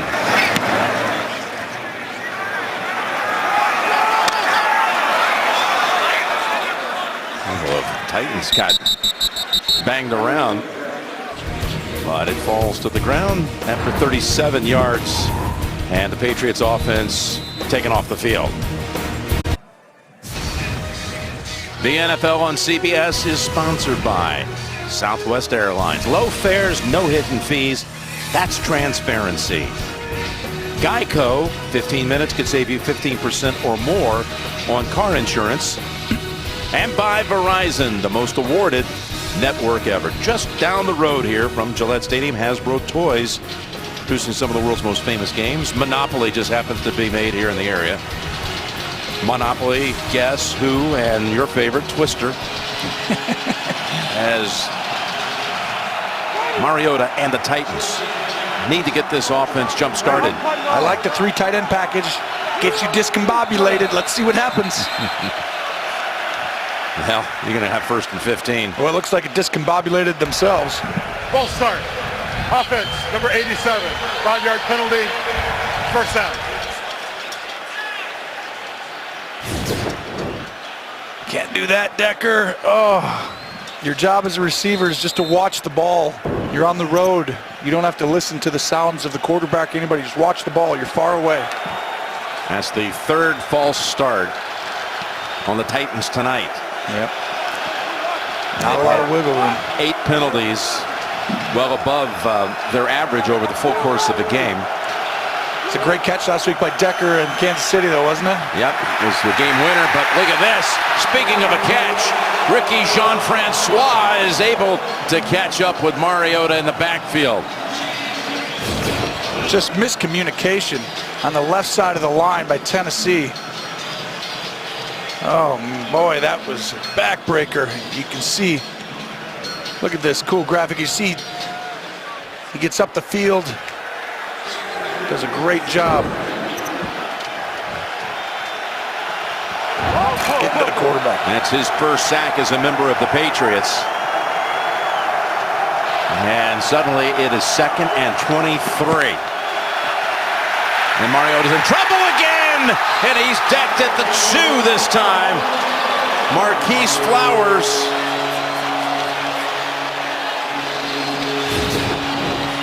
Flowers is going to be on a delayed blitz from the left side. And Luan got to turn the head. He just gets his eyes in the wrong spot. And Luan just doesn't quite get back out there. Mariota holding the ball. 3rd and 31.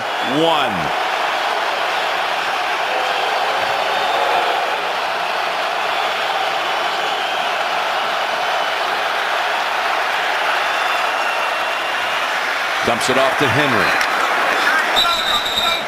And able to take it for a gain of about 14. At some point, we got to start taking this New England defense seriously. This has gone on too long now where they, yeah, we talk about the yards and everything, but they're getting a pass rush consistently week in and week out. Yeah, that's really ramped up here the last 6 games. Oh, my gosh. Patricia, you can see he's also getting looks for a head coaching job. I would expect both these coordinators to be gone here when this season ends. Patricia looking like a strong candidate in either Detroit or the Giants.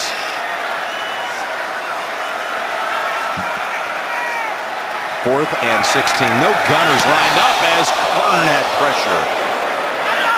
And delivered the kick to the 44, where it is taken by Amendola. 40-yard punt. Brutal series for the Tennessee offense that time. It remains 21-7. Here's a look from our nationwide Skycam. As the Patriots start at the 44. Drop back Brady. Lost it. Gets it. Gronkowski runs away from Woodyard. He is so hard to bring down, and sometimes it's just because he's elusive, not just the power thing. Well, he's motioning from the backfield, and they time it up so he snaps it. I mean, really, another really well-designed play. That the final year of the coordinating for Josh McDaniels here for New England and Matt Patricia. Well, not for sure, but pretty sure, though. Very possibly. As the two coordinators are highly sought and have been interviewed. Here's a first down, play action again. And a pass out of the hands of Lewis.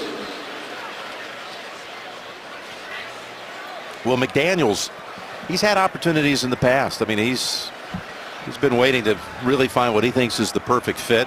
Maybe it's Indianapolis. That's one of the teams he interviewed with, and you know, you got to look at the landscape there and say you got Andrew Luck and get him healthy, and I got my quarterback, a smart guy that I've been working with Brady, and now maybe I can do something with a run with Andrew Luck and that group. 2nd and 10.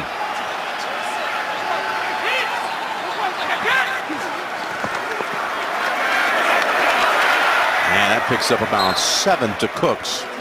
Yeah, I think you're right. I mean, having the chance to coach Andrew Luck would be outstanding, and McDaniels wants an opportunity, obviously, to show off his skill set, which is fantastic. Not many on his level in the National Football League as an offensive coordinator. There's about 4 or 5 guys that really separate themselves from everybody else. He's one of them.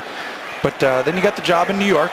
You know, you got fantastic ownership with the Maras and Tishes, and you know, they've got themselves a GM now, and I think that they're going to get, you know, an opportunity to get the guy that they want. So yeah, with the 2nd pick, they'll get one of the quarterbacks to build around. Here's the 3rd and 3. Of course, you still got Eli there. Not to say he doesn't have a couple years to go of productive football. And the first down catch is made by Amendola.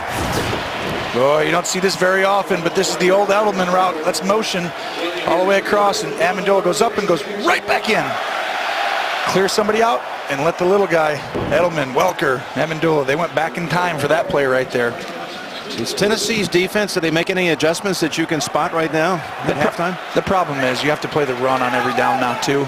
And so until you get to 3rd down, you're at the mercy of the play caller. And that's why you got to get the lead early on New England. They had the chance. There's Lewis. Those 2 drives back to back, you know, that they were up 7-0 and things were going their way. They got a couple stops because they knew that New England, you know, had to work the long way to get there. And now you almost have to be aggressive, and Dick LeBeau knows he's got to try and do something to create a turnover, get this ball back, get a stop. Dick LeBeau in his 59th year in the National Football League, already in Canton in the Hall of Fame off of his great playing career, 62 career interceptions. Inducted back in 2010. 2nd and 7. Timeout.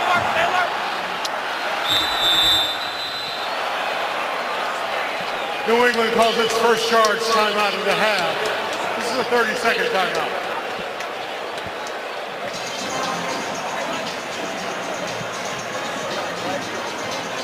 So the Eagles already advancing to the NFC Championship game.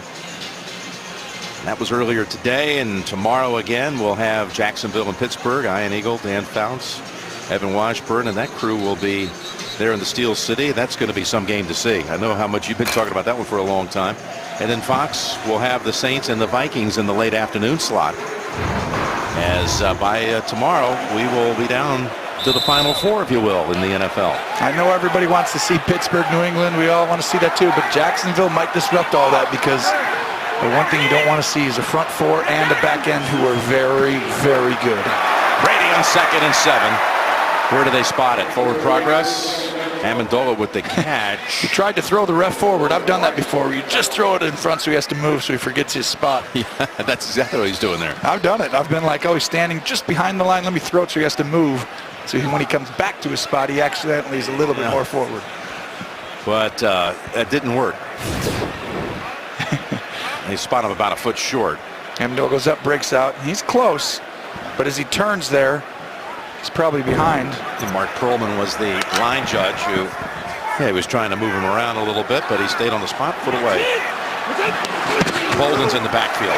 Bolden down to the 2. That's where they mix things up. You haven't seen him the whole game except on special teams. And Brandon Bolden, who got the bulk of his season carries in Week 17 against the Jets, he gets the handle here and gets a gain of about 3. They were without Burkhead tonight and Gillislee, both inactive.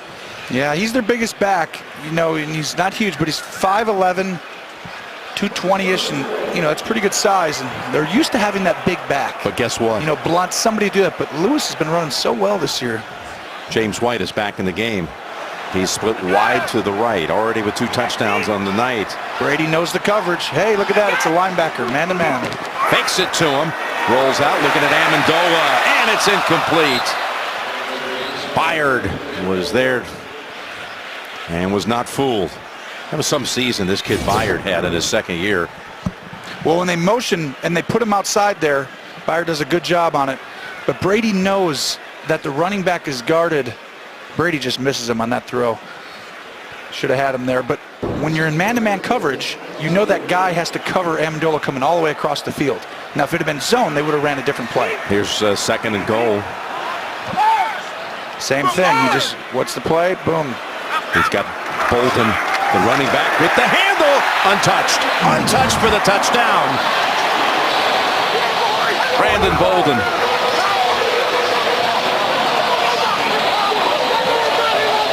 Devlin was the fullback as they lined up in the eye here, Tone. And this is a typical Patriot player here who kind of goes about his business, and then all of a sudden he emerges and makes plays in the postseason.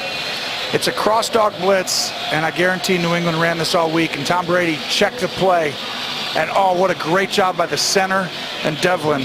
Andrews and Devlin on passing off. You see right there the fullback.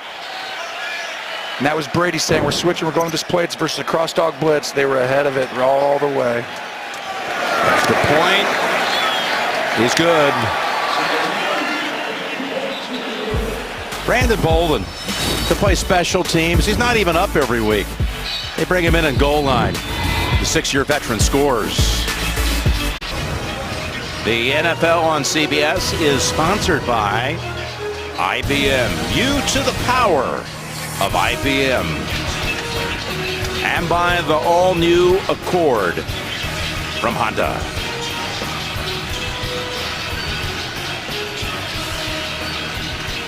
So, Brandon Bolden just scored a touchdown. Now he comes right back onto the field, and he's on the special teams coverage unit here. 2 players off of Gostkowski on his left side. One of those guys that Belichick loves. It's do whatever they ask. Adoree Jackson, who had 8 returns in his college career at USC. 4 punt, 4 kick run backs, but no running room that time. And let's take a look at our next-gen stats replay powered by the AWS Cloud. Talking separation here, Tony. Yeah, let's see the separation. 3 yards is a ton in the National Football League, and Gronk gets it. And, that's 9 feet for you math whizzes at home. It's a fantastic job giving Brady an easy throw.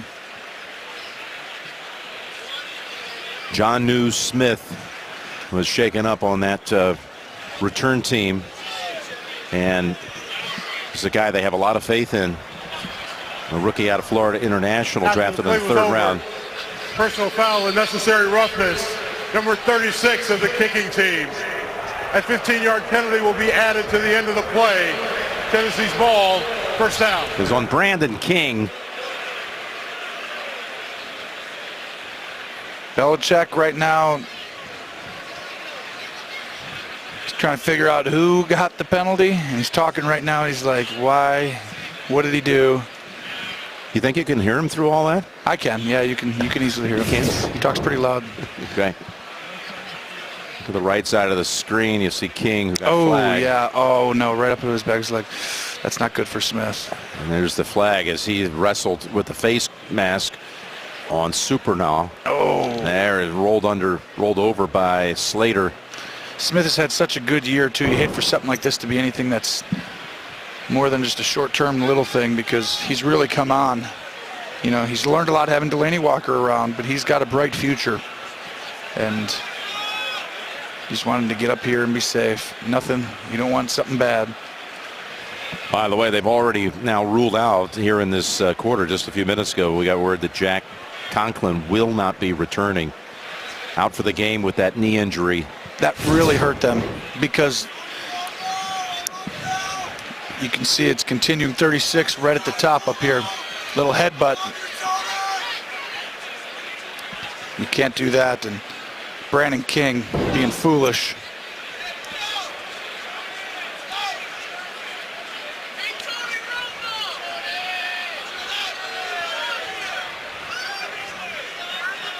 All right, while they continue to treat Jonnu Smith, we're going to step aside for a moment. They've had to bring out the cart for Jonnu Smith. You feel for him right there. First season, done a great job. It's a great pick by John Robinson, who's really done a great job there in Tennessee. Of course, has Patriot Got a bright bloodlines. future, 12 years in the personnel department with Belichick here in New England. But you think about it, you know, you still haven't given up a chance of a miracle comeback, but if you're a player, you're about a quarter away from your off season. Yeah. And now you might be dealing with something that's going to be... That's why you hope it's negative when he goes into the x-rays and MRIs. All right. 15-yard penalty tacked on to the run back starting at the 36. No, that's not a penalty. Oh, they're going to get him for it, but that's not. He was just going in motion. They should call this off, but they're not going to. Offense number 13, 5-yard penalty. It's first down. So now a fourth pre-snap penalty against the Titans offense. So you're going to see right here Taylor. He's about to go in motion. And so right there, that's not a false start. That's just he's ready to go in motion, and then he ends up not because he's waiting for the quarterback to send him. You have to make a move toward the other way, but they get called for it. As many flags and penalties as they have first downs in the game. And again, no time for Mariota. He is sacked for the 5th time tonight. And everything we talked about on how to beat New England was with the big boys up front. You don't have Jack Conklin, you don't have these guys on the right side, and you see the right side's just getting shredded. Conklin is a fantastic last year all-pro player. Trey Flowers gets right through the line, showing the speed and burst, and they can't really do it if they didn't have the advantage up front on both sides of the ball. You weren't going to come into New England and do it. Now you have to do something really special. 2nd and 22.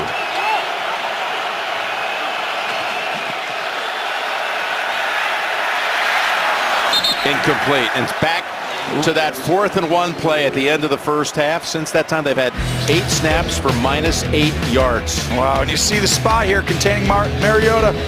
Mariota keeps scrambling around, but he's got a spy right there. Van Noy gets to shoot the gap, and he comes up and makes the play on him. And then you see here just a twist. And Flowers and Jim Francois making a play. The right side, though, has just been uncomfortable, making Mariota uncomfortable since Conklin's gone out. Changed the game. David Fluellen is the added running back on 3rd and 22. That's Henry with nowhere to go. Chung awaits and takes care of business right in front of his D coordinator and his head coach.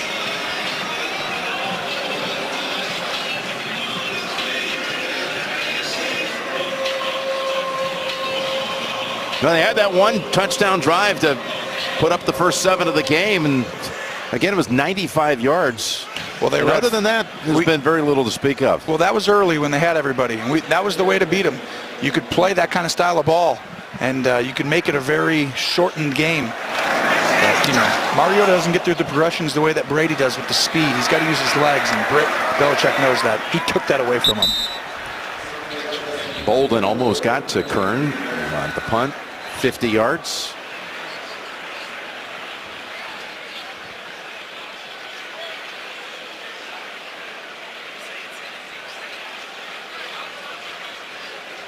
Another penalty marker.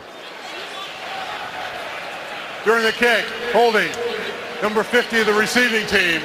Half the distance to the goal from the end of the kick. New England's ball, first down. Nicholas Grisby, and they're not going to be happy about having penalties on back-to-back special team plays. We talked about Man of the Year. Woodyard, the candidate for the Titans this year. Again, this most prestigious honor in the league, the Walter Payton NFL Man of the Year. Nate Solder is the nominee for New England.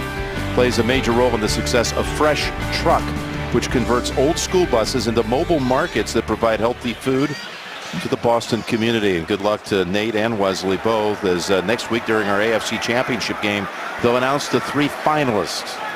And then the winner will be announced at NFL Honors on February 3rd on NBC. Did you say he takes trucks and makes food? Makes buses and turns them into mobile food units to take into the inner city. This is unbelievable. Commendable idea. This is the greatest guy of all time. That's fantastic. Brady's pass is tipped at the line. Now, here's one for you. Our crack crew has come up with Ethan Cooperson. Okay, since trailing Atlanta in the Super Bowl, so this is the first postseason game for New England, if you didn't know that already, since the Super Bowl comeback. Since trailing 28-3, they're on a stretch of 59-7.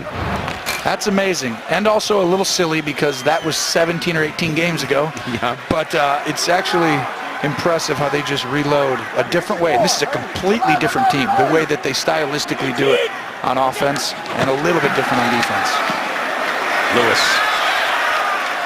bobs and weaves for about 6, maybe 5. You got to give Robert Kraft credit for making the decision. We talked about franchise changers a while ago, and they did it with Sean McVay, the decision to bring him in over there in the Rams. And there's the Krafts right there. Outstanding job by him to make the decision to hire Bill Belichick when nobody wanted to do that.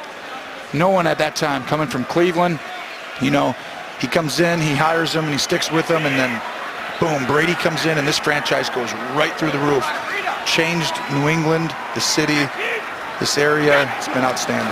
3rd and 5, as Brady has pressure around him and is able to get it into the hands of James White for a first down. Well, it's hard to build a dynasty in the era of salary caps and free agency. It really is, and you see a great job by Brady standing in and delivering, and it's what they're doing right now, from top to bottom, ownership, head coach, quarterback. I mean, it's rare. The only thing I could think of it that's even like it is the Spurs.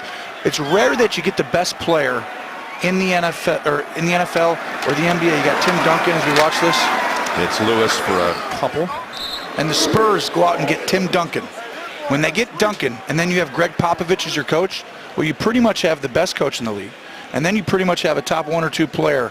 And that basically turns you into a dynasty because it's like, this guy already is amazing. Together, they're almost unbeatable.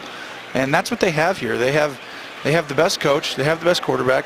Ownership is, you know, the best. It's just right near the top of everything. And, you know, that doesn't happen in real sports very often. So you got to give them credit for this, to keep it like this, and impressive. 2nd and 8. Brady, all kinds of time. I mean, just all day, and there he is, wide open Amendola with a flag near midfield. There's just no pressure at all on Brady, who has not been, he's been hit a few times, but he has not been sacked in this game. Well, it's a 3-man rush. Before the pass was thrown, illegal contact. Defense, number 31. That penalty is declined. Result of the play is a first down. And we talked to Tom Brady on Friday morning about, as you see, how long as a defender, as a member of the secondary, you saw Byard get his hands around the helmet of Gronkowski. That was the penalty, but how long can you guard your guy? Well, they're tired. I mean, it's the end of the quarter, but how long can you run? These guys have had to play so many snaps. That's why they go no huddle early in the game. I mean, the coaches are just really smart on how to attack people. 28-7 after 3. Roughly 5-1 yard advantage for the Patriots since the first quarter. Since the start of the second, as we begin the fourth. Jim Nance, Tony Romo, Tracy Wilson, Jay Feely, and Rob Gronkowski had it for a moment. Now rue that incomplete.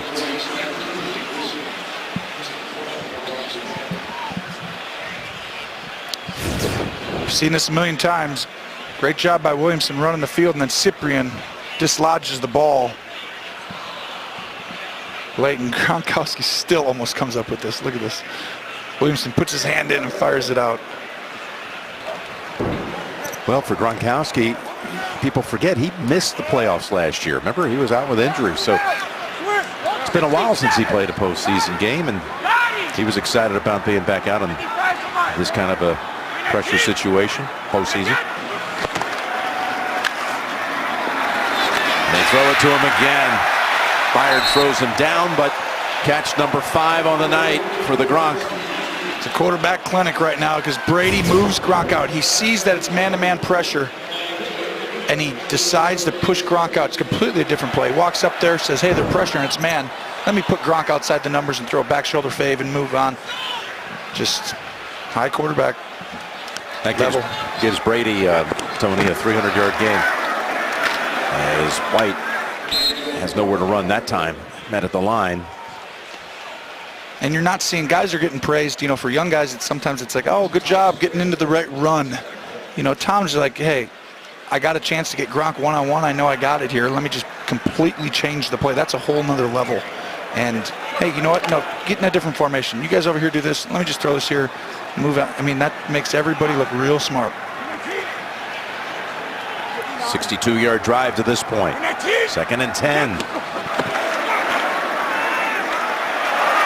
Knocked down. Good play made by Brown, Jayon Brown. Be 3rd and 10 coming up. So Brady's got another 300-yard passing performance, a couple of touchdowns. Mariota at 150. Yeah, you wanted him a couple times today. He had a couple people that he just didn't see. And they've taken away his ability to run with his legs, really, just for the opportunities. And that's Belichick. He makes you play left-handed. And to beat him, you've got to be able to adjust your own thinking and your own brain. 3rd and 10. Steps away from the heat and lofts it up in the air. Oh, look at that play. Look at that play. Similar to what he tried to do earlier, catching White out of the backfield, just taking something off of it. And Amendola pulls it down for the first down. I don't think this guy's career is ending anytime soon. Look at this. Look at him drop after he releases it to avoid any contact, and Amendola is able to get to the spot ahead of Logan Ryan. Well, he throws it because he knows the DB's not looking at him, so you can throw it that high and soft. There's no chance of an interception on that. Lewis dives ahead, able to get 3 out of pretty much nothing there. For Amendola, by the way, he's had tonight 6 third-down conversions, 11 catches overall for 112 yards.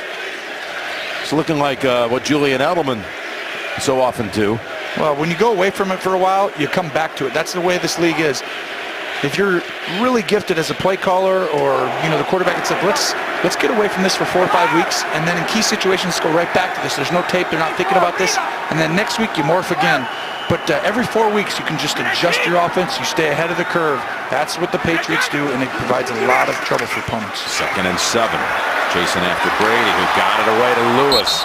Made the catch right around Morgan and tiptoed near another first down. Brady knows that the protection was broken down on the left, and he rolls right. Throws to Lewis, who does a great job showing his dance moves. Yeah, didn't he? He also showed a pretty astute play there by reaching the ball out to get as close as he could to the marker. It's going to be third and about a foot. As Mariota's offense has been silenced for a long time. Bolden in the backfield again. Brady keeps, pushes ahead for a first down.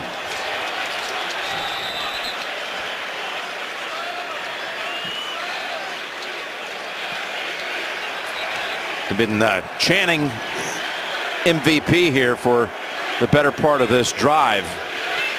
And they'll find that out on February 3rd during the honor show. But he's looking to join Unitas and Favre with 3 regular season MVPs. Peyton had 5. Of course, Brady has 5 Super Bowl titles and 4 Super Bowl MVPs. Yeah, and I mean, throughout Peyton's career, I mean, Peyton was the standard for so long. Tom came on and started winning, and then it started to adjust who was better for all the years. And it's gotten to a point where when one guy's playing and the other's not, you can't really do a whole lot to help your side. And then the winning has made Tom. But I mean, Peyton and Tom are the 2 best of our era, I think. And, you know, they're both incredible. First and goal. Jump pass for about 2. One day going to be probably a pretty good trivia question. You know, who's the one guy that took the MVP award away from Brady at a Super Bowl that they won? I mean, it happened down in Jacksonville in the stadium we were in last week. What Super Bowl was it? Super Bowl 39. Who was in the game? You're supposed to know that. New England, Philadelphia. Ooh, I'm going to say it was a wide receiver. Yes, it was. Deion Branch. Second and goal. Here's the pass to the end zone. And it is caught. Gronkowski.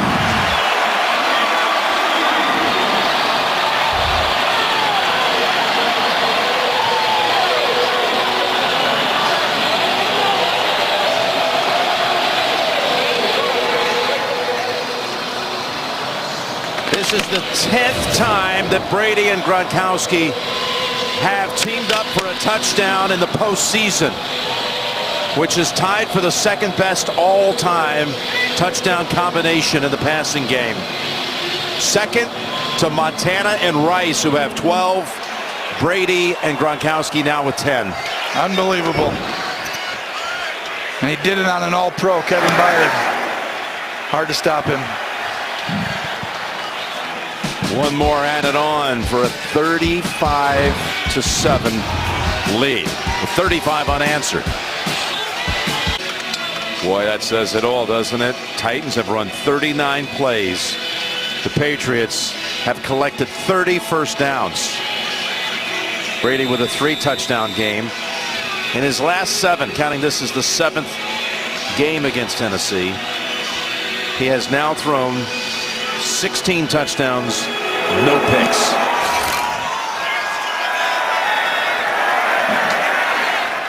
And a touchback. Again tomorrow, the playoffs continue, and we'll have it for you.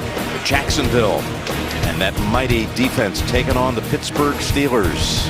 The 2 seed, Jacksonville, Pittsburgh, tomorrow, 1 o'clock Eastern time. It all begins with the NFL today. There's been so much discussion about how the Jags dominated Pittsburgh at Heinz Field, Week 5, winning 30-9. Coming up with 5 picks and running the football at will, with Fournette putting up monster numbers. It's not going to go like that tomorrow, I know that, but it's definitely going to be a battle. And, you know, Pittsburgh has to play good to win that game. You just can't come in and overcome some mistakes. They got to protect the ball and play a really good football game. Pass caught by Davis, who scored the Titans' only touchdown of the night and his only touchdown of the season. So the Titans, their season, we were there Week 1. They took on Oakland in Nashville. They dropped that one. They got blown out early in the season by Houston, but they recovered. They found themselves at 8-4. And again, Mariota went through some health issues, hamstring, along the way, and then they lost 3 in a row. They had to win Week 17 to get in. They beat Jacksonville and then had to mount the big comeback to eliminate Kansas City. in the wild card round. That thrown in the area of Walker. But what do you see with this team, Tony, looking ahead to next year? Well, I think, ownership came out and supported Malarkey, and that was a big win last week, obviously, to get, sustain yourself to be back as the coach. And, I know the players like him, but they have to take a step. They did that this year, right? But I thought Mariota almost took a step backwards comparative to what we were doing coming into the season. He had 13 touchdowns, 15 interceptions. Yeah, more picks than touches. Not a very good season for a standard of a guy that everyone has high hopes in this city for. And I just think that they have to figure out, they have an identity, they have all these things, and they've got some young talent, especially, on defense. They're getting a little older out on the D-line, but, they have a future. I just want to see them get a little more aggressive, down the field with those type of things there. But, in some ways, Mariota's got to push the ball down the field, be a little bit more quick through the progressions, and allow that ball to get out of his hands and trust it before it's getting open with anticipation. And they're using his legs more and more each year, but they have the offensive line. I mean, they have a lot of pieces.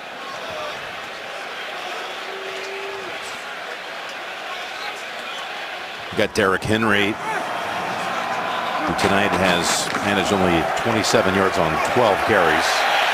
Flags are out as Mariota is chased down by Dietrich Wise. One thing they're going to find themselves with is a division that has suddenly become sneaky good. The AFC South. Here's the call. Illegal use of hands to the face. Offense, number 77. That penalty has been declined. Result of the play is third down. And so right here with Mario, here's what I want. You're going to see him come back and then blitz. Well, he's one-on-one outside. So as soon as you feel this right here, let that ball go outside. And his eyes go down and he moves to the right. But you can throw the ball. As people are getting beat and things, you have to know where your outlets are right at that moment. And that's the next step of his phase to really get to that next echelon. Is just kind of figure out, okay, if bad things happen here, where am I going? Where is he going on 3rd and 17? Going to go underneath. Not going to be able to get anywhere close to the first down. But back to that division, a sneaky good AFC South next year. You got Tennessee. You got to think that they're going to be able to build something off this year. Hey, Jacksonville's not going anywhere with that defense, but up. Houston with a healthy Deshaun Watson. And then you got maybe Andrew Luck coming back. Oh, and the Colts being a force again. Yeah, it's not going to be as easy going forward. I know that. And, McDaniels or someone goes over there to the Colts, right. They're going to get good real fast. And I think that Tennessee, it's all about Mariota. If Mariota can improve and continue to get better and better, he's got to take that step, because that's why you go up there and get the guy like that. He's got to be the guy, and he's got to continue to play good and get better every year. 8 minutes to go. New England in full control. The NFL on CBS is sponsored by QuickBooks, smarter business tools for the world's hardest workers. Cricket Wireless, something to smile about. And by Ram Trucks, guts, glory, Ram. Well, the Patriots on their way to hosting next Sunday either Jacksonville or Pittsburgh. The AFC Championship game is going to be the first one up on Championship Sunday. It'll be a 3 o'clock game time. Are you saying there's a good chance it's back here? I like the chances. I don't know. What do you think? Here's Bolden. Look at Bolden. Brandon Bolden. He earlier scored his first touchdown since November of 2015 when he took it in from 3 yards out.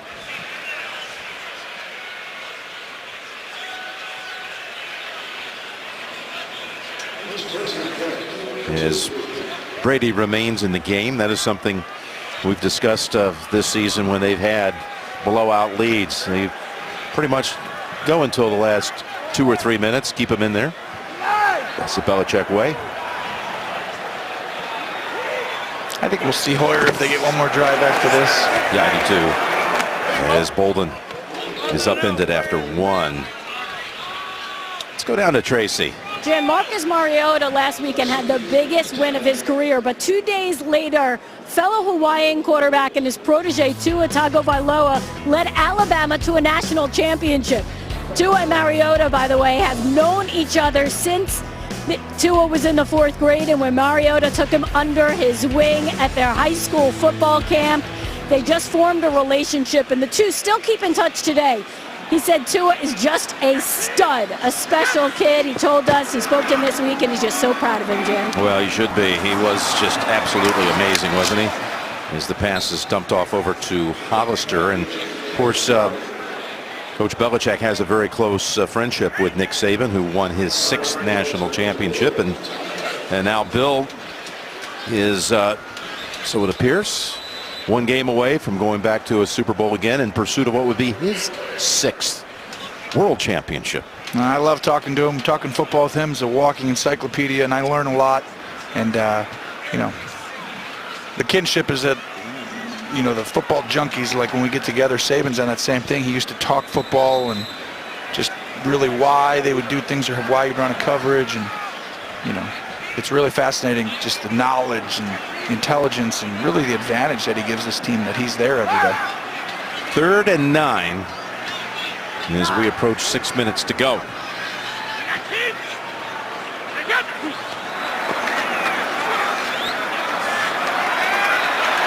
Oh, look at this. Down the field to Cooks. 2 Titans were there, and it's incomplete. Dory Jackson and Cersei.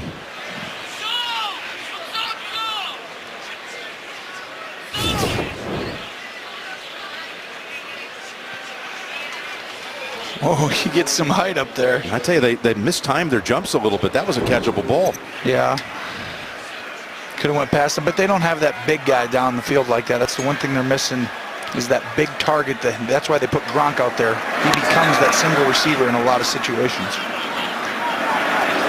There's the ball bouncing inside against Slater, who is one of the best ever.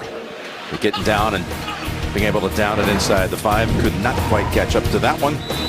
Too hot a bounce. 5:48 to play.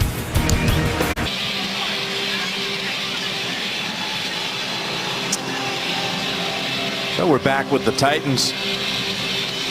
Got to be so deflated. Got off to a good start the first quarter. They were able to make stops on New England and then drive it 95 yards and take the 7-0 lead, but very little to speak of thereafter.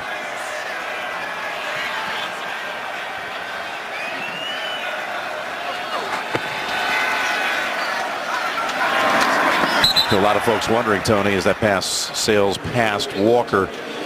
When the news came out about this article, well, it's a week ago yesterday, people were thinking, well, how is that going to affect this team going into the playoffs? Hey, they've dealt with a few adversities and challenges. Everyone does. Yeah, I would part say of the game, right? So much for all this, you know, all this talk about this turmoil might really surface in this game. You might see a different look. You know, they might not look like the Patriots. No, they looked exactly like what you've seen out of the Patriots for a long time. Yeah, you know that stuff's silly. It's just, you see Mariota running. But, Jim, you know this. When you have so much success the way that the Patriots have had, Tom Brady could walk through one time and be like, you know, there's a million things in that article. Who knows what's true or not. But Tom could walk through and be like, hey, could I ever win the Patriot Award this week? You know, he could say that. He didn't win this Patriot Award each week, right? Well, usually it goes to a special team or something like that. But at the same time, you might have wanted it. He could just say it in passing. But then somebody thinks, ooh, Tom Brady said that. Well, in reality, it's like saying it to your buddies or something, that someone all of a sudden taking that and running like it's a real thing. You don't think about those things for more than a second or two. Here's a 3rd and 4 and a flag as Decker makes the catch on his knees. And I feel like you don't get to this point without everybody. I mean, this is like a family now. You've been together, what, 18 years?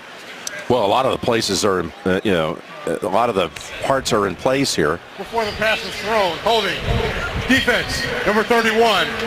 That penalty is declined. Result of the play, first down. And you talked extensively about what the Kraft family did as far as helping build it, and then of course Belichick and Brady as well. But there's other parts to it too. Like the running backs coach Fears, he's been around. This is something that Tom talked about to us, the continuity. Dante Scarnecchia came back and been an offensive line coach for many of the great years. Oh my God, they've had these people forever. That's why the execution's so high. They know all the contingencies within the system. Like people can get caught up. They can go super deep within the system. Other teams are still trying to figure out, stage 1, 2, and 3. They're on stage 7 within that system because they've seen it all before. They know how to counter it. Super, right on a moment's notice. As you see the O-line coach, Dante Scarnecchia, right there. Who's had to do things this year with, Marcus Cannon going out. And they had an injury earlier tonight with Waddle. I don't know that that's anything serious, but they've had, again, to try to patch things together, and Brady has not been sacked here tonight. There is a pass for a first down with another flag down. Matthews with the catch. It would almost be weird, Jim, if there wasn't some turmoil over 18 years when you have so much success. It would be like, what's going on? Because then it's really deep-rooted. This is normal. It's like a family that goes through up and downs. They're fine. They're going to be fine. They're the Patriots. They're back in the AFC title game. Prior to the pass, holding. Defense, number 21. Penalty is declined. Result of the play is a first down. So again, Jacksonville and Pittsburgh, the winner will be coming here next week. I'm gonna give us a little handicap on this one. What do you think? For the game tomorrow? Yep. I think that it's going to be a 3-point win one way or another. I don't think it's going to be no one's running away from the other one. And I think it's going to come down to one drive at the end, and Bortles going to have the ball, and he's going to do it or he's not. Wow. It's called a good tease. Welcome to the playoffs. A good Tony promo for tomorrow at 1 o'clock. I do know this. New England, weirdly, the matchup, it's probably worse for them if they had to go against Jacksonville, only because I think that Jacksonville's going to struggle to score against Pittsburgh. They're going to struggle to score against New England. But the matchups defensively that Jacksonville can put on New England are very unique. And not everybody has a guy who's really, really big that you can put on Gronkowski. That Jalen Ramsey, he's tall, he's very big. I think that's a matchup they would love to see happen. Mariota buying time. Throws it away.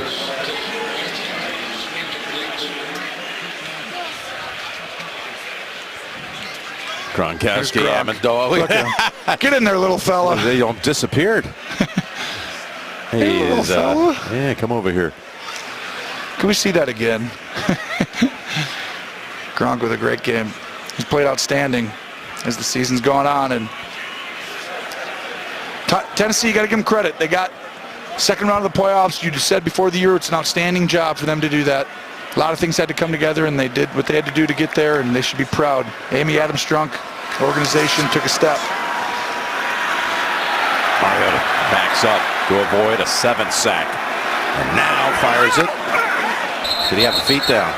That's Decker. And they say he did.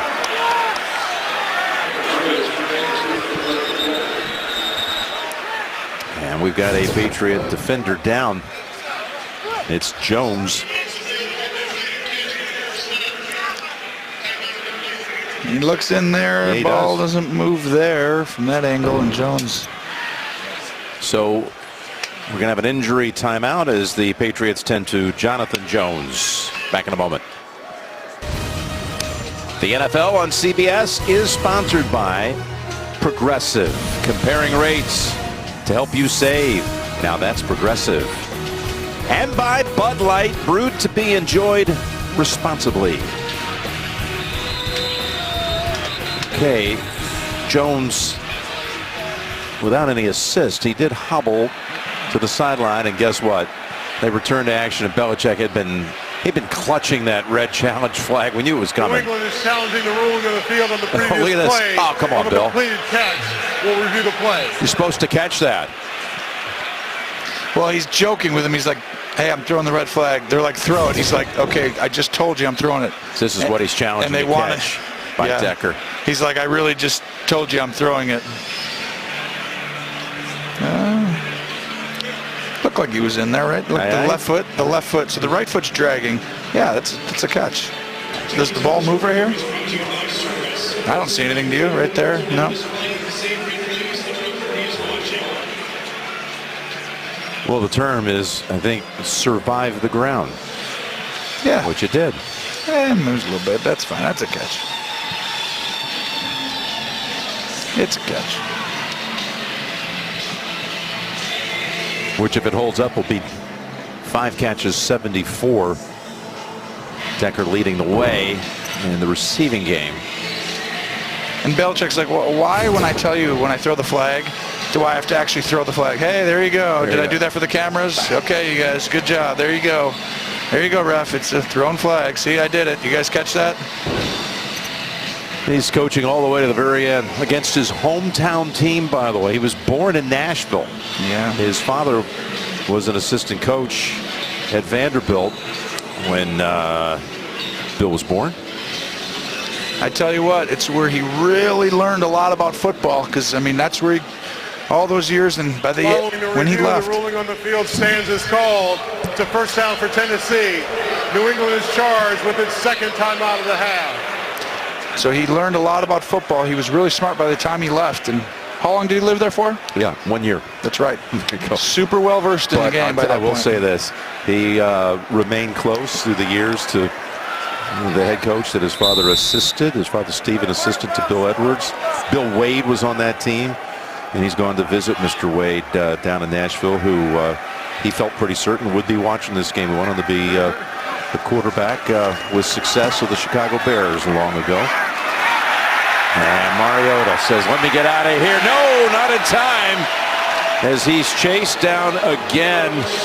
And Gino Grissom got him. Well, Gino Grissom just comes inside and runs all the way around, spins, fights, claws. That's what you want on your D lineman. And Mariota. Would you have believed if I told you before this game that Tennessee would see its quarterback sacked 7 times? I'd believe it, but I'd still have to see it. Just they've been playing great up front, New England. It's getting better and better, and no one realizes. I mean, this is just, they're starting to play some of their best football, just play in, play out. And Decker gets another catch. They're so fundamentally solid. You have to beat them with intellect as well. I mean, you can't just show up here thinking you're going to be yourself and just beat them. They're too good. You've got to do something to give yourself an advantage. That guy right there is going to give his team an advantage.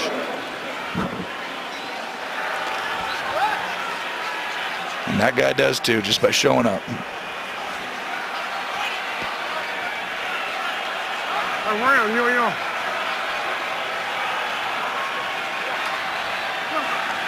Third and 11. Down the field they go, and diving attempt by Matthews.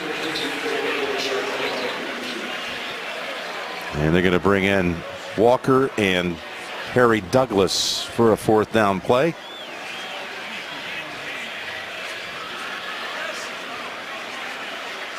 By the way, the Titans next year with the not the date of the matchup set, that won't be until late April, but New England will be playing in Nashville next year during the regular season.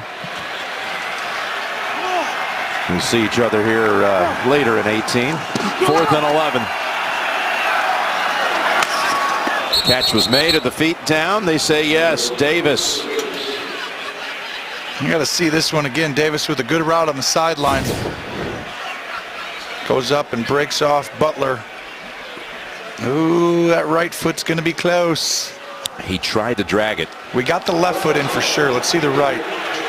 Right there. It's in. He's in. Belichick was considering it. Here's Mariota from the 20. He backs up and throws it incomplete. Coming up, the State Farm postgame show. JB, Phil, Nate, Boomer, Coach Gower.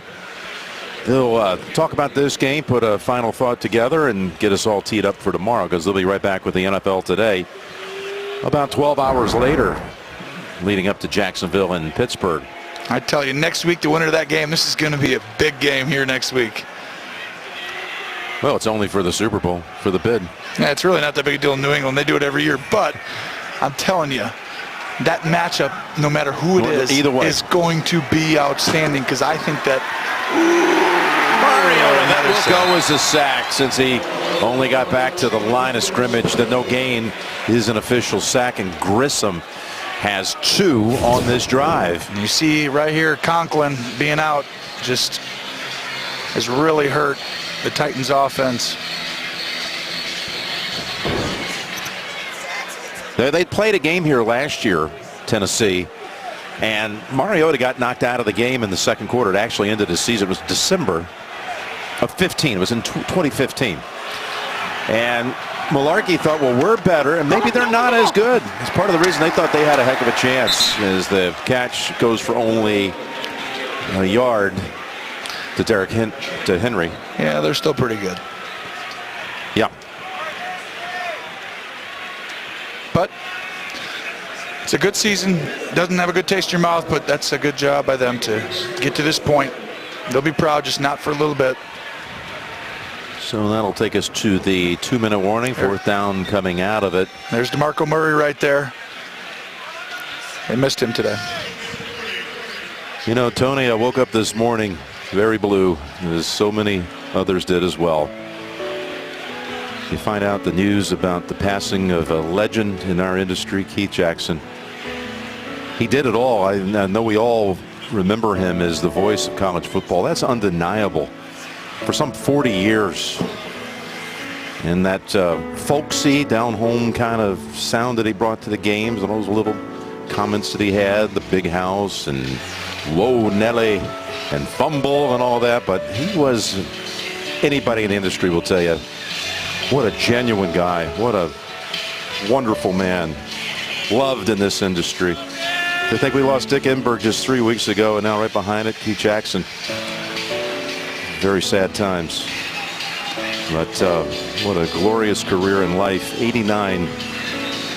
He passed away at the age of 89 today, or last night actually, out in Los Angeles. Time flies.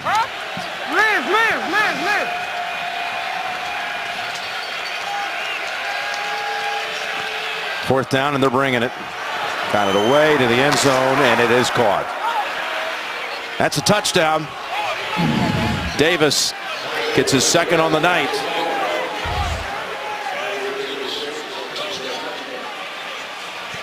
"11-yard throw on fourth down. Belichick all-out pressure. He's in right there. Does the ball move, though? Oh, he took it out of his hand on the ground. This is going to be interesting because he gets his feet in. The ball's okay. He's got possession. And then right here, Butler rips it out of his hand right there.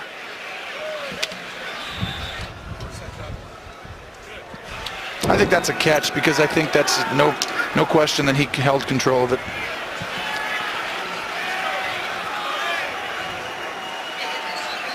Suck up extra point.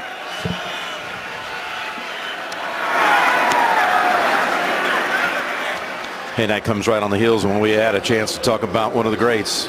And you know what he would have said there? I was about to say it. I say it right out of love. I say it out of love and great reverence. What a dandy. Right there. That catch by Davis. The great Keith Jackson. Legend. Not to be forgotten. I know you spend a lot of Saturday afternoons with him. Absolutely. Like a lot of people do on over the years, and Jim Nance's voice has been some legends of the game. Pat Summerall, Keith Jackson, Dick Enberg. Tom Brady is going to set a mark here, Tony. You actually are a little bit tied to this little historical nugget. Sorry about this, but he's going to be the oldest quarterback to ever win a postseason game. Now, he breaks the mark that belonged to Brett Favre back in an 09 divisional game when Favre and the Vikings beat a Tony Romo-led Dallas Cowboys squad. That's true. That's true. We won't talk about it because we've got an onside kick right here, Jim. Okay, nice segue.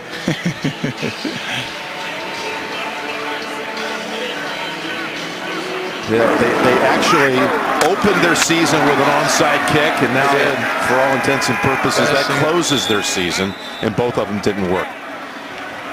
Yeah, they didn't. But I like the aggressiveness to open the season with. It sends a message to your team, and here Mariota and them just going to go back to the drawing board next year and figure out a way to kind of close the gap against this, Patriots staff and team. And, here's interesting. No one else is going to care about this right here, but I would down, if I'm on offense, you would just down it here. But you don't know if Tennessee's going to use the timeouts or not. So you're like, can we down this? You look over at the other coach and you sit there and see the penalty first. Offside, kicking team. That 5-yard penalty is added to the end of the play. New England's ball, first down. You're really wondering, We set the game clock what are you guys going to do? Can we just go ahead and finish this thing? Hoyer's in the game, by the way. Yeah, well, I sit here and I look over at the other coach. I'm like, hey, down, are you taking a timeout? Because I'm going to hand the ball off if you are. Hey, but he must have looked over and told him, sometime opposing coaches both say down, down, that point to the ground across the field to tell you we won't take a timeout. That eye contact has been made, and they're going to let it go. I'm going to give you a 9-8-7. Sounds like a countdown. Here's a team that won its division for a 9th straight year, and for an 8th consecutive year earned a first-round bye, and now for a 7th straight year is going to appear in the AFC Championship game.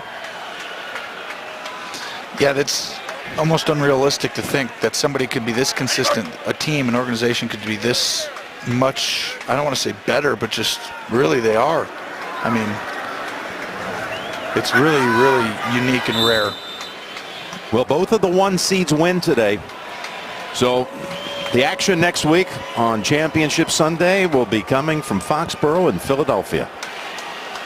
It's going to be a big one because someone's coming in town thinking they're going to have a great chance to win. I think what you were saying about Jacksonville and Pittsburgh, you could say the same thing about whether it's the Saints or the Vikings going to Philadelphia too. Absolutely. There's no question. State Farm postgame show again comes up here in just a moment. Get this thing down to 0. A lot of great defenses left in this playoffs right now. And I think you're going to see that was New England's Achilles heel earlier in the year, but they have done an incredible job of adjusting. What Matt Patricia and Belichick have done to change this from early to now is spectacular.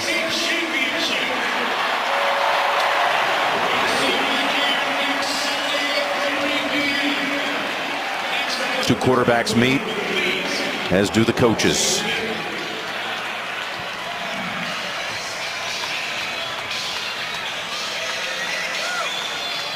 Whoops. Decker and Belichick got a little mixed up there and airballed a handshake. And Tom Brady says, Jarrell Casey, I got to see a lot of you tonight, but where's my hoodie? Where's my okay?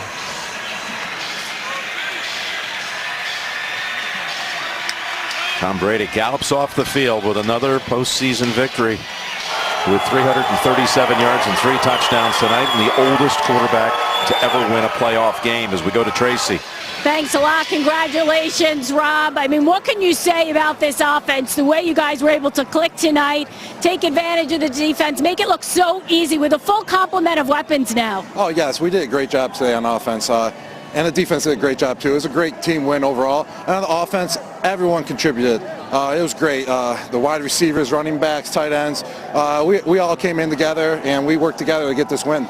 It's unbelievable the way you guys are able to overcome distractions throughout the week, all the time. Now you're 7th straight AFC championship. How crazy does that sound? It definitely sounds crazy, but you got to keep ignoring the noise on the outside. Just keep working every time you walk in the building and just keep grinding. Thanks a lot. We'll see you next week. All right, thank you. A little message in there, Tony. Ignore the noise. Now, I've been doing it at CBS for a while. Yes, you have. It's hard, but I got to do it. Again tomorrow, Jacksonville and Pittsburgh. Should be a really good one from Heinz Field. It's 1 o'clock Eastern time. What's your call on that one, Jim? Wait a minute. Now I leave that up to you. You're the guy who calls all the plays. No, after the end of the game, you turn into the analyst. Yeah, you know, I think the Steelers are going to look a whole lot different than they did Week 5. There it is. I'm saying Pittsburgh by 2. Which would be, if that's the case, I'm not selling anybody short, but Pittsburgh coming back for a rematch of last year's AFC title game, if that would be the case. Enjoyed it, pal.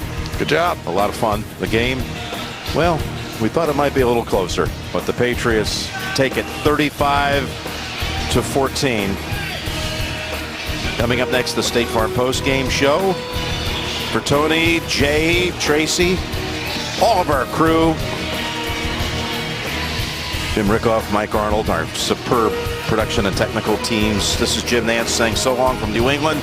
We're going to send you back to New York for all the highlights right after this. See you next week.